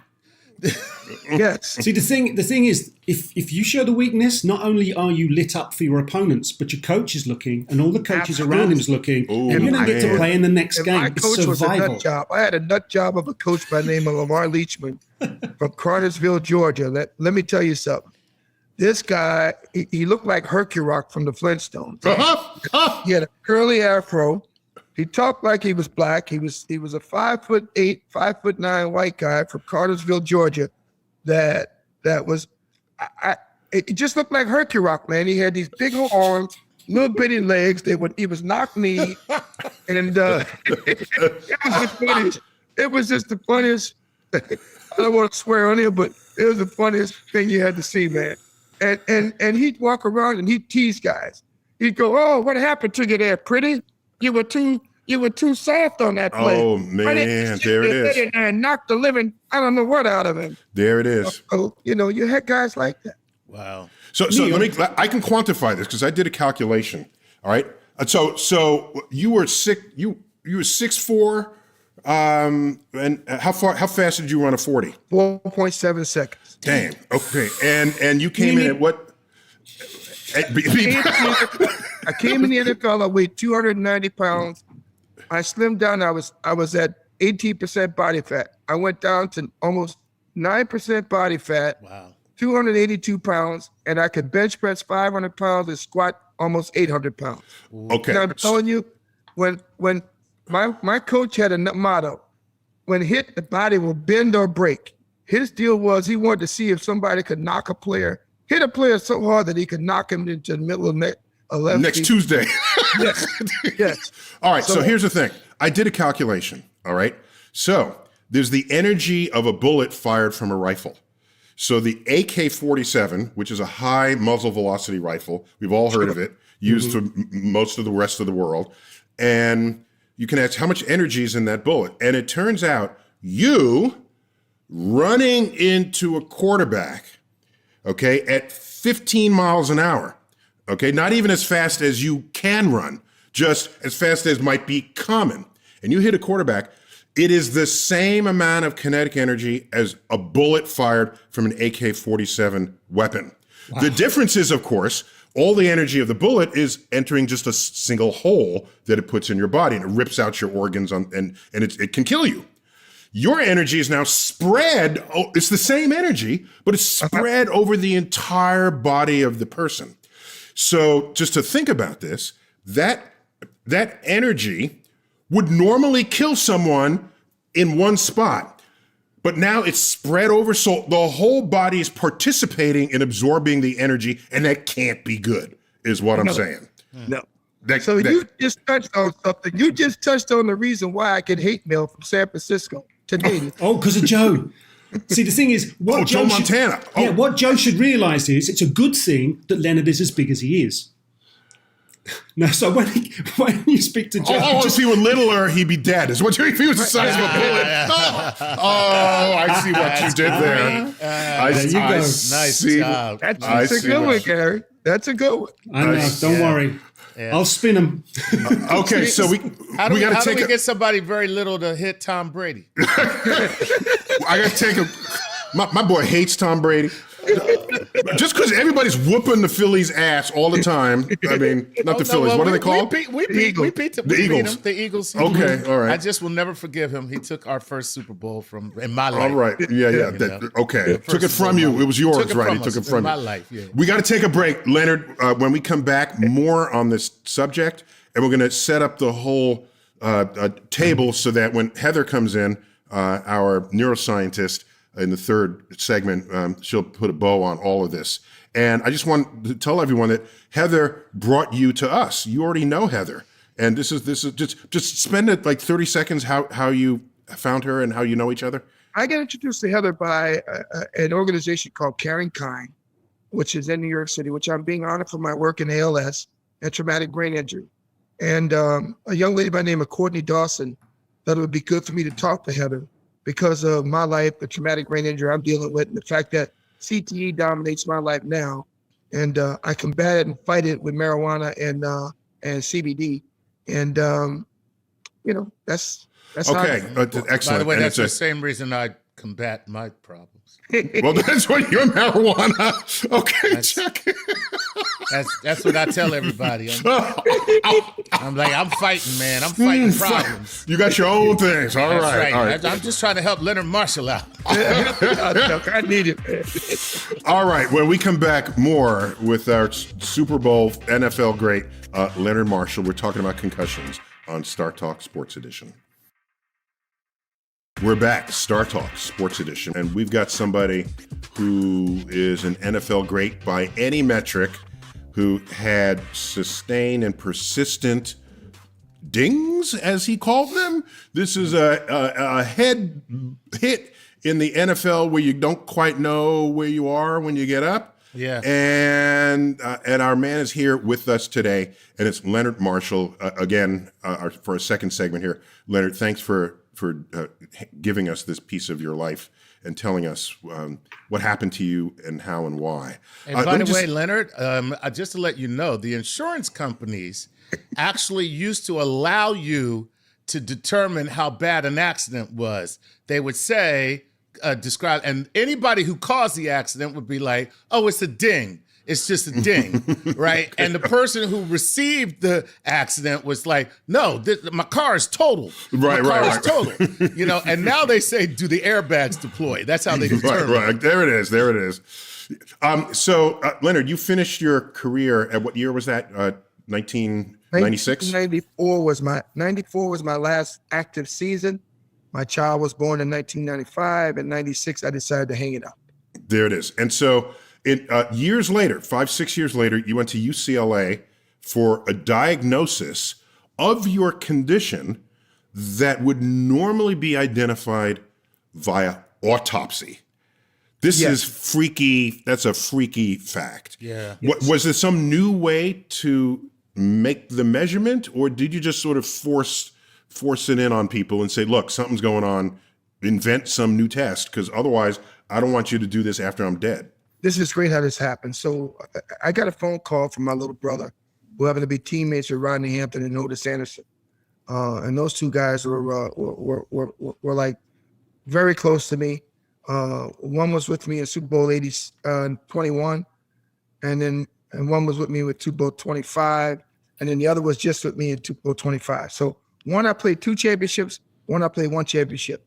They told me about a program that was going on, an attorney out of Pittsburgh that I needed to speak to by the name of Jason Lukasevic from a law firm, Goldberg, Persky & White. He said there's a program that's being implemented by Dr. Bennett Amalu. Dr. Amalu happened to be a neuropathologist from Allegheny County in Pennsylvania, and working alongside of Jason Lukasevic's brother in that department, studying brains and autopsies of brains. Long story short, Jason said, hey, Leonard, ESPN is partnering with Tarmark to do this brain scan at UCLA at the Nancy Reagan Center. Are you interested? I said, well, who else was involved? He said, well, Joe DeLamalore, Hall of Famer, Mark Duper, potential Hall of Famer, and Tony Dorsett, Hall of Famer. Would you be interested in going? I said, count me in. We take the trip to LA. We go through the tarmac process. The process was put in place to determine CTE in the living. Everyone kept saying there's no way you could do and perform CTE in the living or obtain the information to collectively convey CTE in the living without having these scans and without having an autopsy of the brain. These guys proved it wrong, to be wrong. And this group was based in Chicago, Illinois. So I took the trip, I kicked the tires, ESPN recorded the whole process. And at the end of the day, I came back, I had CTE. See, Dr. Imalo is the centrum of the film Concussion. I was going to say, yeah. Right, that's why you know the name. So, right, Leonard, please describe to us what the doctors were looking for and how they went about testing. We said about an MRI brain scan, but what else did they piece together and were looking for? Otherwise, in an autopsy, they open your skull, pull out your brain, and put it through a meat slicer. They get a nice thin slice, and they look at it under the microscope, and they say, "Yep, he had." So I'm just glad they had another way, Leonard. I'm just saying. Me too, Neil. I mean, here's what was funny, Neil. They had a PET scan, they had a CAT scan, they injected me with dye. Yep. I also did a neuropsych examination, an aptitude test, and from that's what I saw. They determined that his skill set is not where it should be, given his age, the number of years he played football, and what he's going through now. So I said, well, fellas, what do we do with this? We came back in 2011. Jason said, Leonard, I just got through talking to Vernon Maxwell. Vernon Maxwell is down to file this lawsuit regarding a concussion claim. Are you interested in doing it? I said, I'm interested in doing it under one synopsis, that we do it on my daughter's birthday so that if I forget because of the debilitation of my brain, due to tau protein on my brain, and the tau protein dominating my brain, that my daughter can remember it. I want it on her birthday. That she'll know every year what her father stood for. Whoa. That's what I did. Leonard, let me just say on behalf of your daughter, it's a hell of a lot of pressure to put on me, man. Stop. I'm joking. I said like this, John. Go ahead. Daddy doesn't make it for another 7, 8, 9, 10 years. Baby, at least there'll be something there for you at the end. No, I'm 100%. I think it's a great thing. It makes your daughter a part of your legacy, which is exactly what you were doing. And I think that's fantastic. Yeah. I mean, I lost Reggie Roby. I lost Reggie Roby to this. I lost your eagle, my brother, Andre Waters, to this. Yes. Okay. Yes. There's a couple other guys, I won't mention names because they're dealing with it now. But I can tell you that my friend, who you know very well, your middle linebacker, Mr. Seth Joyner, was one of the guys that made me step out for Andre. Right. Because I had a conversation with him, and I told him, I said, Seth, I'm in New York. My voice will carry some weight, man. If I get behind this with my teammate Harry Carson, we'll make enough noise that they'll listen. I said, you're in a little bit of a smaller market down in Philly. They might not take it as serious, but go ahead, man. Make noise. That's your teammate. That's your teammate. So when we think of a concussion, typically we think of a brain injury and the person doesn't know where they are and you got to put them under observation for 12 hours. We're actually talking about something different here, where it is the accumulation of smaller brain trauma. Correct. And so what makes it particularly pernicious is you just pop back from that, not thinking you really should have sat out the rest of the game. And you just keep going, and this accumulates, and then you get this condition. We on the same page here? You're on the same page. Yeah. I mean, think of it this way, Neil. Now, Chuck, you're a big football fan, and I'm quite sure everybody else on here is. My teammate Lawrence Taylor was known for using his helmet and his headgear as a weapon. Leading with your head. leading with your head. So if you led as a defensive player with your head, you made contact. That's why if you look at football today, they teach you not to lead with your head. That's because the word and the word concussion has been taken out of football.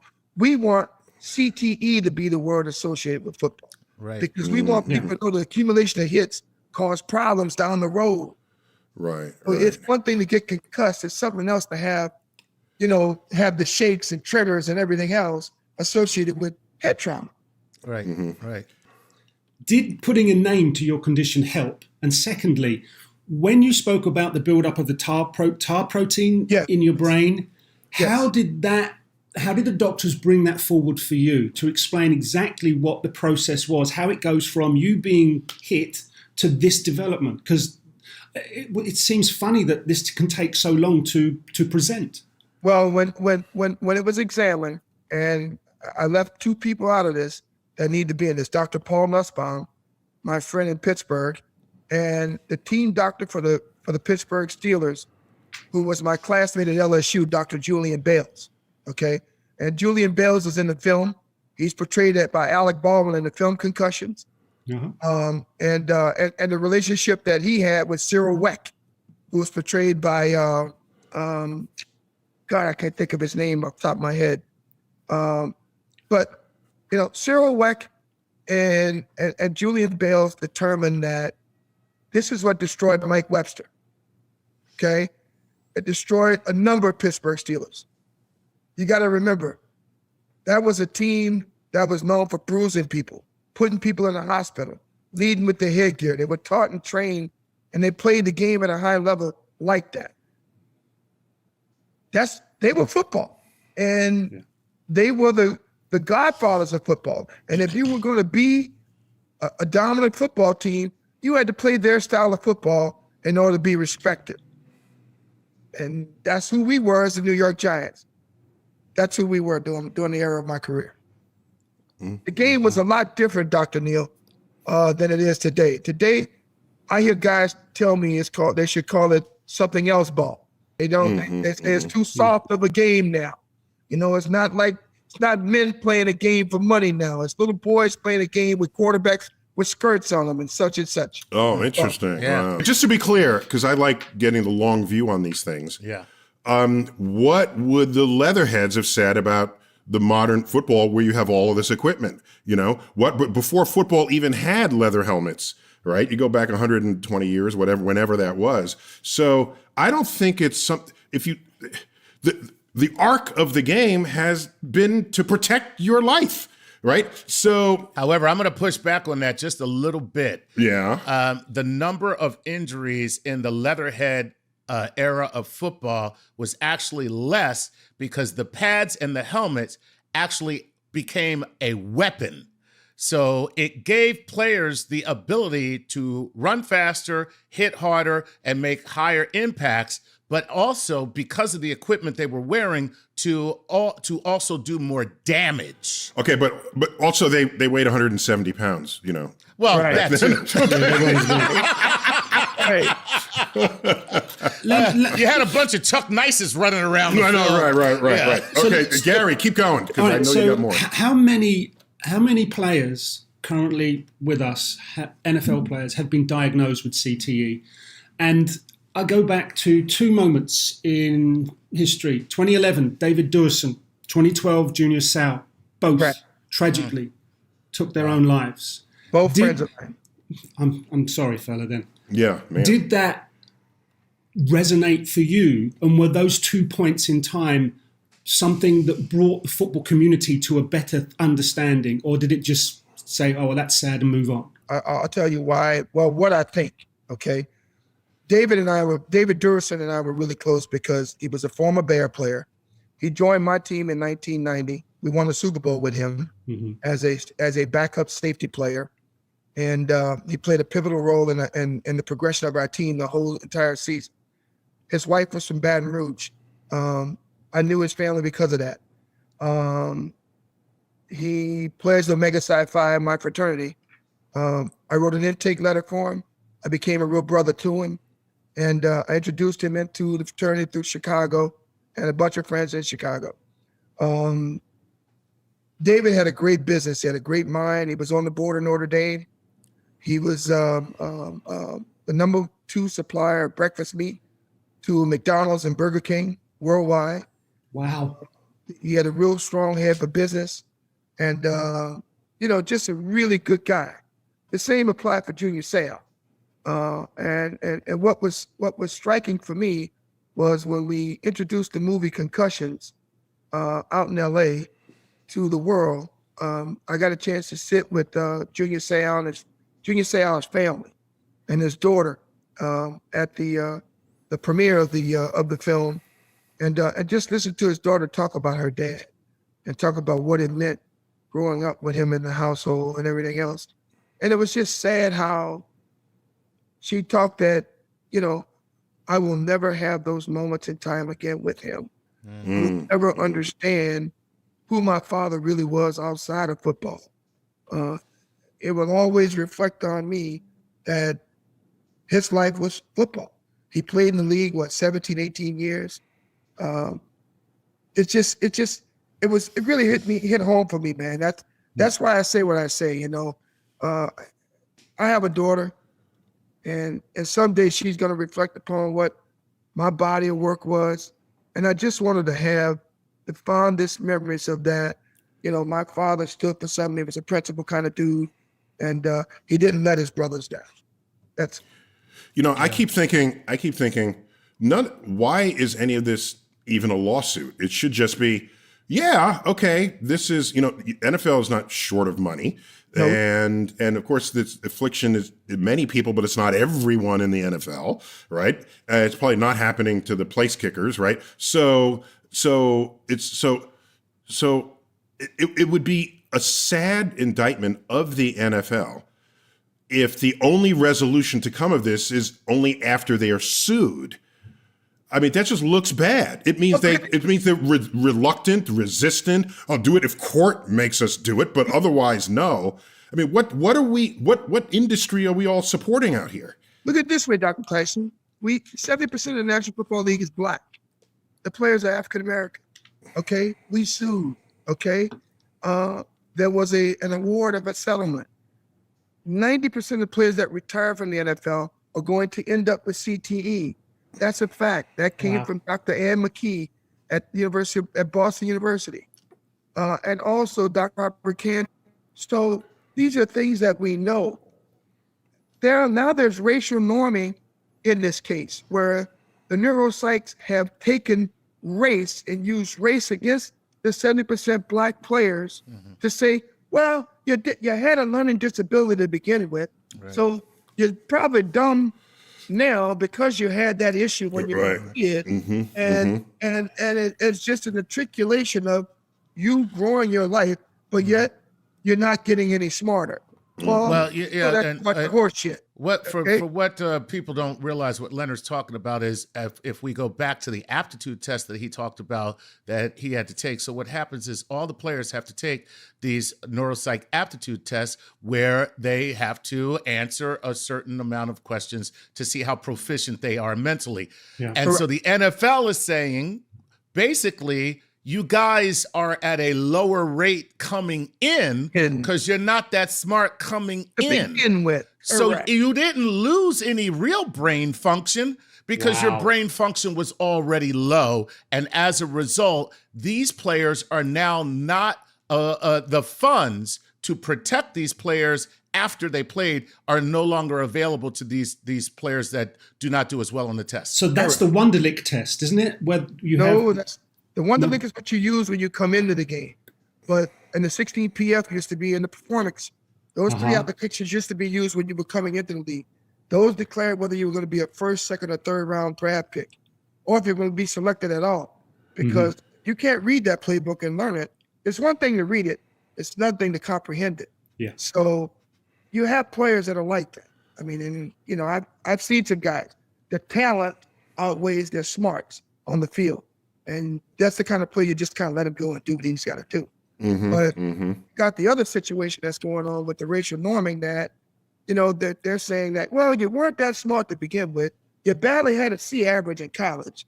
And now we're giving you this test. You're testing at a D grade level.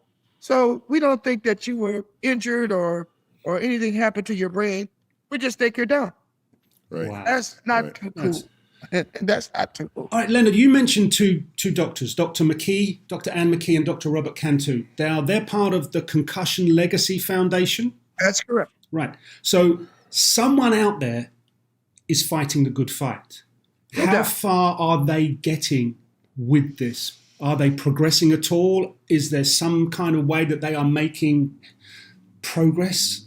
Well, I'm on the board of CLF. Okay. And CLF is doing everything they can. Chris Nowinski does a fantastic job fighting for players and their families and their kids' kids.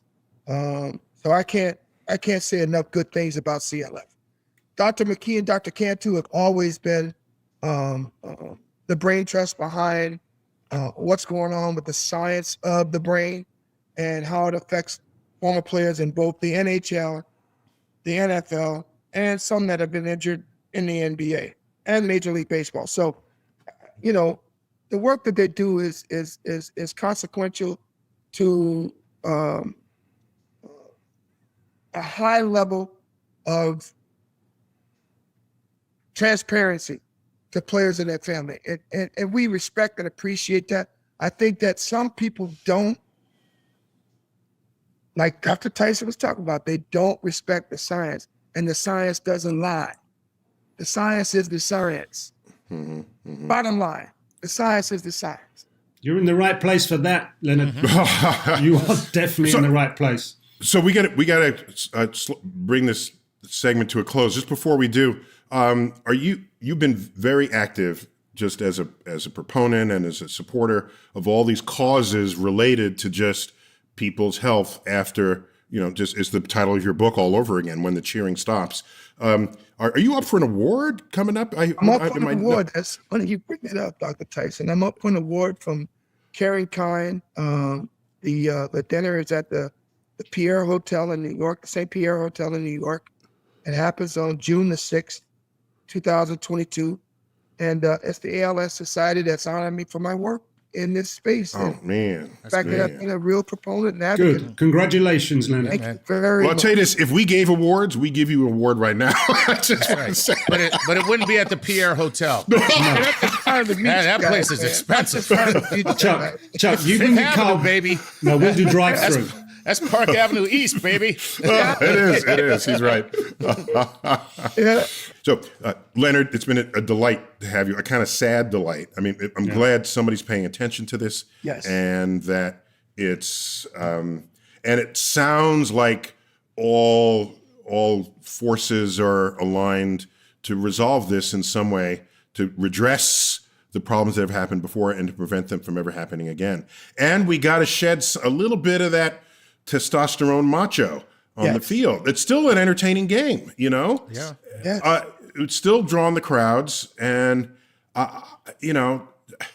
to be tackled doesn't mean you have to not get up after it. Okay, I'm just saying. You can't take contact out of this sport because if you do, this is no longer NFL football. The only I get it, but there are ways to make contact where you're not a bullet passing through somebody's. Yeah. The only way to take it out is to take the head out, and you can't take the head out of football. That would be weird if you just had bodies running up and down, headless bodies. Can't do it.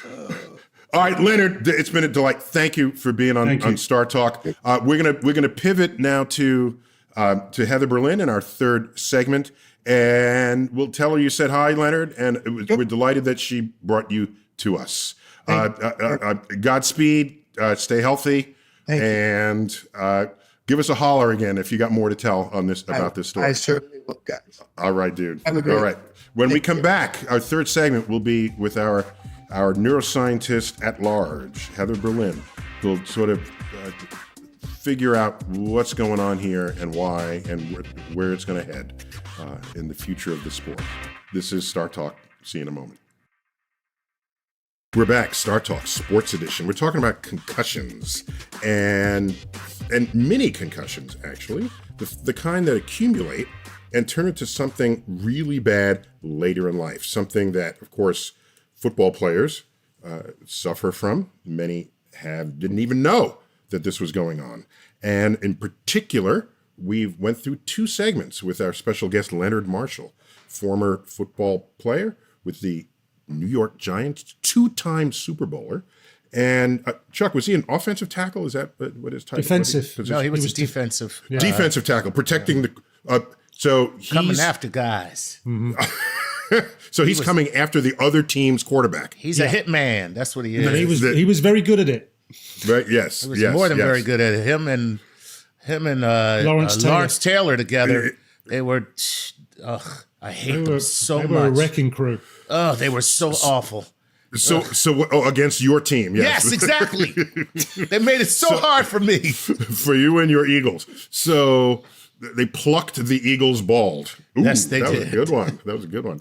So we don't have particular expertise in the neurology of this, but of course we have a friend of Star Talk, our go-to person, our neuroscientist at large, Heather Berlin. Heather, welcome back to Star Talk. Always a pleasure. Thanks for having me.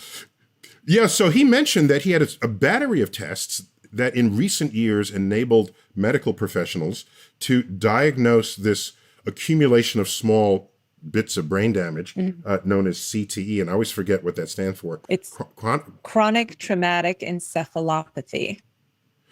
Hence the abbreviation. Yes. CTE. Yes. And so My head hurts just saying that. Yeah, I know, right? Right. So what we had learned was in the day, you would never know this until the patient was dead.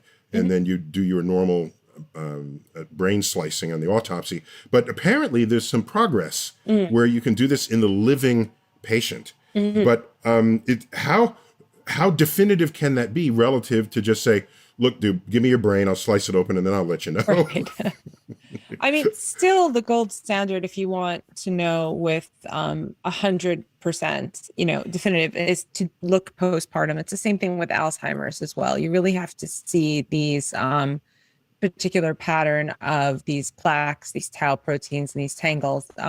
But if you kind of piece together a bunch of different tests, some MRI, and there's particular patterns looking at PET and tau buildup in particular parts of the brain, along with these clinical tests like neurocognitive testing, you can start to get a full picture where you can give a pretty accurate diagnosis of CTE, but it's still not at 100% until you actually see the neuropathology in the brain itself. I know Chuck and Gary are busting with questions. Gary, what do you have for her right now? The tau protein, it just changes and develops in a certain way, doctor. So how is it changing? Why is it changing from an impact? But it doesn't change.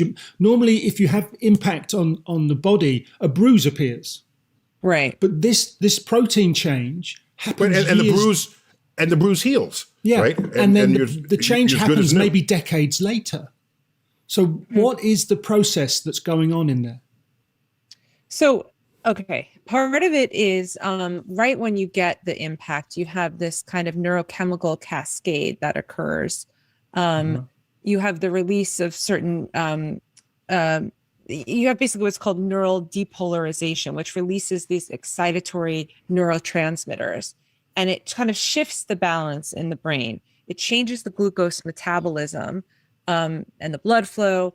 And then that in turn can impair the axonal function. So basically, a lot of these tau proteins are in the white matter. They're in the sort of microtubules of the brain.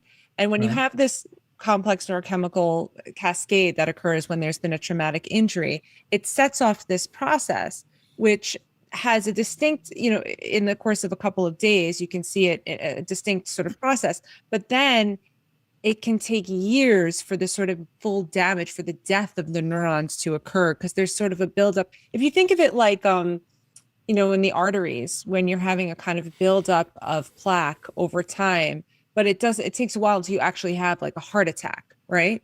So if you think of, in the most simplest terms, like a buildup of sort of gunk that was set off by this initial neurochemical process, and over time it can lead to neuronal death. And I think that's the easiest way to explain it without getting too and the neuronal death that when you're talking about the death of these neurons, so basically that's the transmission of information in the brain. That's how the brain talks to the brain. right? Well, I mean, it's mostly, it's the white matter. So think about this. You have the brain, this very soft piece of matter inside a very rough, bony skull that has all these little ridges. And when you get this acceleration deceleration event, the brain kind of shakes within this That's skull. the polite way to say you got hit in the head. Right. Okay, go on. Exactly. You get That's the banged physics. in the head. You get banged, the acceleration, deceleration, you get banged in the head. Exactly. Okay. And sometimes we call it a coup counter coup event, but this rocking sort of back and forth. Now there's different density between the gray matter and the white matter in the brain. So they kind of stretch and they move at different rates. So that causes a stretching or a tearing or a shearing in the white matter when you have the kind of shaking of the brain within the skull. This tearing causes this neurochemical cascade that I spoke about. But that's how they communicate. The white matter, where this shearing effect occurs, this tearing, this pulling, it affects the communication between different brain areas. And ultimately, so that's one aspect that can cause some of the symptoms. And the other is that you have eventually this neurodegeneration where you start to have brain death, which is akin to kind of what happens in an Alzheimer's process or other neurodegenerative disorders. On a personal level, Heather, I headed a football, or a soccer ball if you prefer, for many years and quite some time ago. And I would have last played a competitive game in the mid-90s. So the question is, how long will it be before Totally. Gary can no longer have this conversation? There you go. Well, so, there's a couple of things. It could set off a process if you already have a kind of vulnerability toward a neurodegenerative disorder. It could make you more vulnerable. So there's something we call cognitive reserve, which is basically kind of what is your baseline? If you have a lot of different connections in the brain, that you can afford to lose a little bit of cognitive function or a little bit of structural stability or integrity and still kind of be okay and get by, right? So Heather, we have no idea how smart Gary was before the show. we only know him an in his current state. Yeah. You think? We only know him in his current state. But Gary, you said it's not only did you use your head during the game, Practiced. you practiced. Yeah. Hitting And you stuff have to, with your you will head. learn a technique to head a football in the most efficient way. Which So is how Your you forehead? meet it on the forehead, yeah. made it right on the forehead. worst case. And you develop muscular density here to strengthen, so as you don't get the whiplash if the ball hits you in the head when you connect with it. So you develop things like you would with muscles for running. So you develop. I see. So you muscles. protected your neck vertebrae, but your brain is mush. Right? Probably. That's what you're saying. Well, I More or less. say, like, listen, it's not a good thing to be bunting balls with your head. But the thing is, not everybody develops CTE, right? It's a percentage. Keep cheering me up, doctor. Oh, good. Okay. So maybe, maybe 30%, I think, is the statistic of the people who are, let's say, playing in sports that are bunting their head or taking a lot of hits. And so, I think we still don't fully understand why certain people develop it and others don't. Certain people have multiple concussions over time. It could have to do with certain vulnerabilities. It could have to do with the age at which you started having these small head injuries. And it's kind of like COVID right now. Some people get it and it's devastating and horrible, and others are, asymptomatic and perfectly fine. And I think that there is an underlying mechanism. It could be related to genetics. We don't know yet. But so there's some hope for you. Gary, were you wearing a mask while you were heading the ball? That's the most important thing. Yeah. Well, you socially distanced. So Heather, I've read that. Yeah. Heather, I've read that there are no pain neurons in the brain. Is that right? So you would have no idea that you were undergoing this slow damage. Whereas a tiny little pinprick anywhere on your skin, you would know. I mean, even in the most obscure places. Yeah, I mean, the thing, and especially in the most obscure places. That is one of the most fascinating things about the brain. Is so I'm fortunate enough to be involved in some neurosurgery when we're doing brain mapping. So, for example, we want to map out a person's getting a lesion removed, and we want to make sure we don't take out their language area. So while they're in surgery, we can wake them up We can be inside their Oh, that's brain. nice of you. That's nice of you to Yeah, just exactly. not want to take out. You sound like a military operation. Right. Take It's out just their like, language. so how you feeling? Ah, they're fine. They're fine. Yeah, that's It's like young Frankenstein. Right. But no, so we piece by piece, we use electrical stimulation and stimulate each piece and have a person talk. And eventually we hit an area where they literally just, they can't talk anymore. And we know not to take out that area. But the point is that, not to remove the area in a very delicate way. But Oh my God. So you're telling me that something as sophisticated as neurosurgery, Y'all just poking around. it's really right. So you're telling me electricians are there's an better electrophysiologist at come finding the electrical connection little than you. machine. Like no electrician would start poking your walls to figure out where the wires are. We have pretty ways, much where yeah. we're at. But the amazing thing is that the person is awake, their skull is open, we're literally, inside their brain, and they don't feel any of it, right? The thing that creates all of our pain sensations doesn't feel anything itself when it's being touched or stimulated or cut into, That's deep. right? That's And deep. it can bleed and be cut into, but you don't feel it, but it's the seat of pain itself. So the thing about it with CTE and other, symptoms from traumatic brain injury is that it's a silent, people are suffering with it in silence because you can't see it, right? You can see it. So you can see it a little bit with these hyperintensities, we call it on MRI. They're like little white spots that show up over time. But really it's subjective. The person is saying, I have a brain fog. I can't concentrate. I can't read, or they start acting impulsively. But you don't feel pain itself other than headaches often people complain of having headache. But that's really the meninges. Like a headache is not the brain itself hurting. It's actually like a migraine is the surrounding membrane that does have pain sensors in it. And that's where you actually feel the headache. Like when you get a hangover. That's my migraine. I mean, I wouldn't know about that. Heather, does the brain not have a capacity for regeneration in certain places or in all of it? It does. I mean, it's amazingly, it's very susceptible to damage, but it is amazingly able to kind of heal to an extent. So a lot of it is compensatory, right? You can, as long as certain structures are in place, if you have damage, you can maybe build alternative routes, Rewire. Your brain rewires. Yeah. But when you start to have these neurodegenerative processes, so much of the brain is affected across the board. It starts to atrophy. You're losing gray matter. So like I said, first you get these white matter tears, but eventually that leads to death of the cell body, the gray matter. And then you don't have the actual structure to support the brain function, the cognitive function anymore. So you can compensate to an extent. So if you have one area of a brain lesion that doesn't spread, right? It's not a neurodegenerative disorder. You can create these alternative pathways to sort of circumvent that damaged area. But when you start having globally damage, there's only so much the brain can do to compensate. So Heather, I just want to just to establish a baseline here.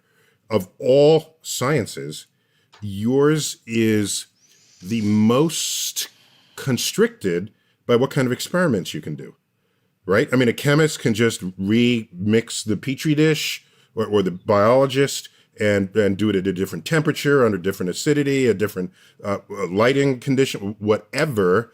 You can't just walk up to people in the street. Can I play with your brain?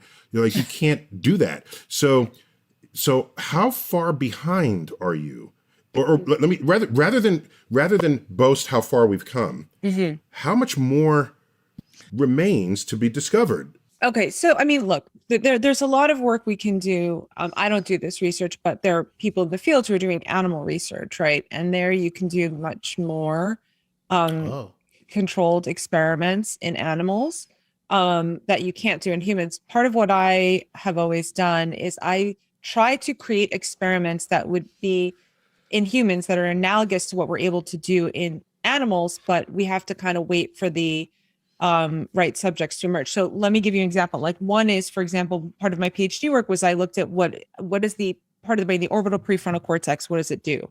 And so in animal models, in mice and monkeys, you can lesion that part of the brain specifically and then do experiments. You can't go in and lesion a human. So what I had to do is sort through, this was in London, at King's College London, the neurosurgery department, sort through patient files of patients who have come in, who are still alive, who have had the particular type of brain surgery because it was removal of a tumor or because they had damage to that part of the brain because of a stroke or an aneurysm, where I would find those specific patients that happen to have damage to that part of the brain and then bring them in for a study. But that takes longer. So the thing is, we can do these studies, but the length of time it takes to gather the patients who have naturally gotten damage to these parts of the brain, let's say, can increase the length of time it takes us to make these discoveries. So if I was to give you a number, I mean, like, it's very hard to say how much longer, it's taking us because we don't have control in human studies, but we are developing techniques where we can do non-invasive stimulation to brain parts, which in effect knock them out temporarily. And that's helping us make some advances. So we're getting more creative with the kinds of experiments we do in humans. So Heather, we got to bring this to a close. But before we do, could you tell us how you came to know about Leonard Marshall's case? Because you brought him to us for us to create this show. Yeah. I do a lot of work with Alzheimer's patients and people with neurodegenerative disorders, and as well with CTE. And I was connected with him basically to talk to him about the cognitive functioning problems that he's having, and see if there's any treatments, and also to help spread the word about this, because it's a major problem that I think needs to, that in some ways, is not getting the kind of coverage that I think it needs. There's a lot of people suffering with this, and they're doing it behind the scenes. So I think we learned offline. What was it? Was it offline, Chuck, where we were talking about helmet brain or something, or head brain? What's that with sled head? Sled head. A bobsledder is where they're, you see the just camera constantly it's constantly vibrating on the ice. So this sounds like a broader issue with regard to sports where your head gets dinged, right? I mean, this is obviously, it's not just football. I think, 100 years from now, we're going to look back on the way we've played sports and how little we how much we disregarded the damage that was happening to the brain. And we're going to think, just the way we look back to the 50s, and everybody was smoking, including doctors, and, saying it was good for you. Like, I think we're going to look back on this and look at it with similar disdain. There's a lot of money involved in sports, and a lot of people say, well, they get paid millions of dollars, so I guess they're sacrificing their, brain as a consequence. But right. Yeah. Anyway, I think by that time, all sports will be played by robots, right? And all the kids playing video games now will be the real athletes who are controlling those robots. Okay. And and then there will be a big movement of people who are like saying, well, we have to care about the robots and their brains, because their central processing units are getting damaged in this sport, and why should they give their life? Chuck's sci-fi apocalyptic thriller. Yeah, man. Yeah. Being sketched out. I do think that the way that, we care very much about athletes' physical bodies, and they have trainers and they take care of them and they get massages and whatever, we should think about also taking care of the brain as well, and brain health in the process. That's a place we haven't arrived at yet, but it is completely where we should be headed. Neil, in the future, we probably will have way more contact in our sports. Mm-hmm.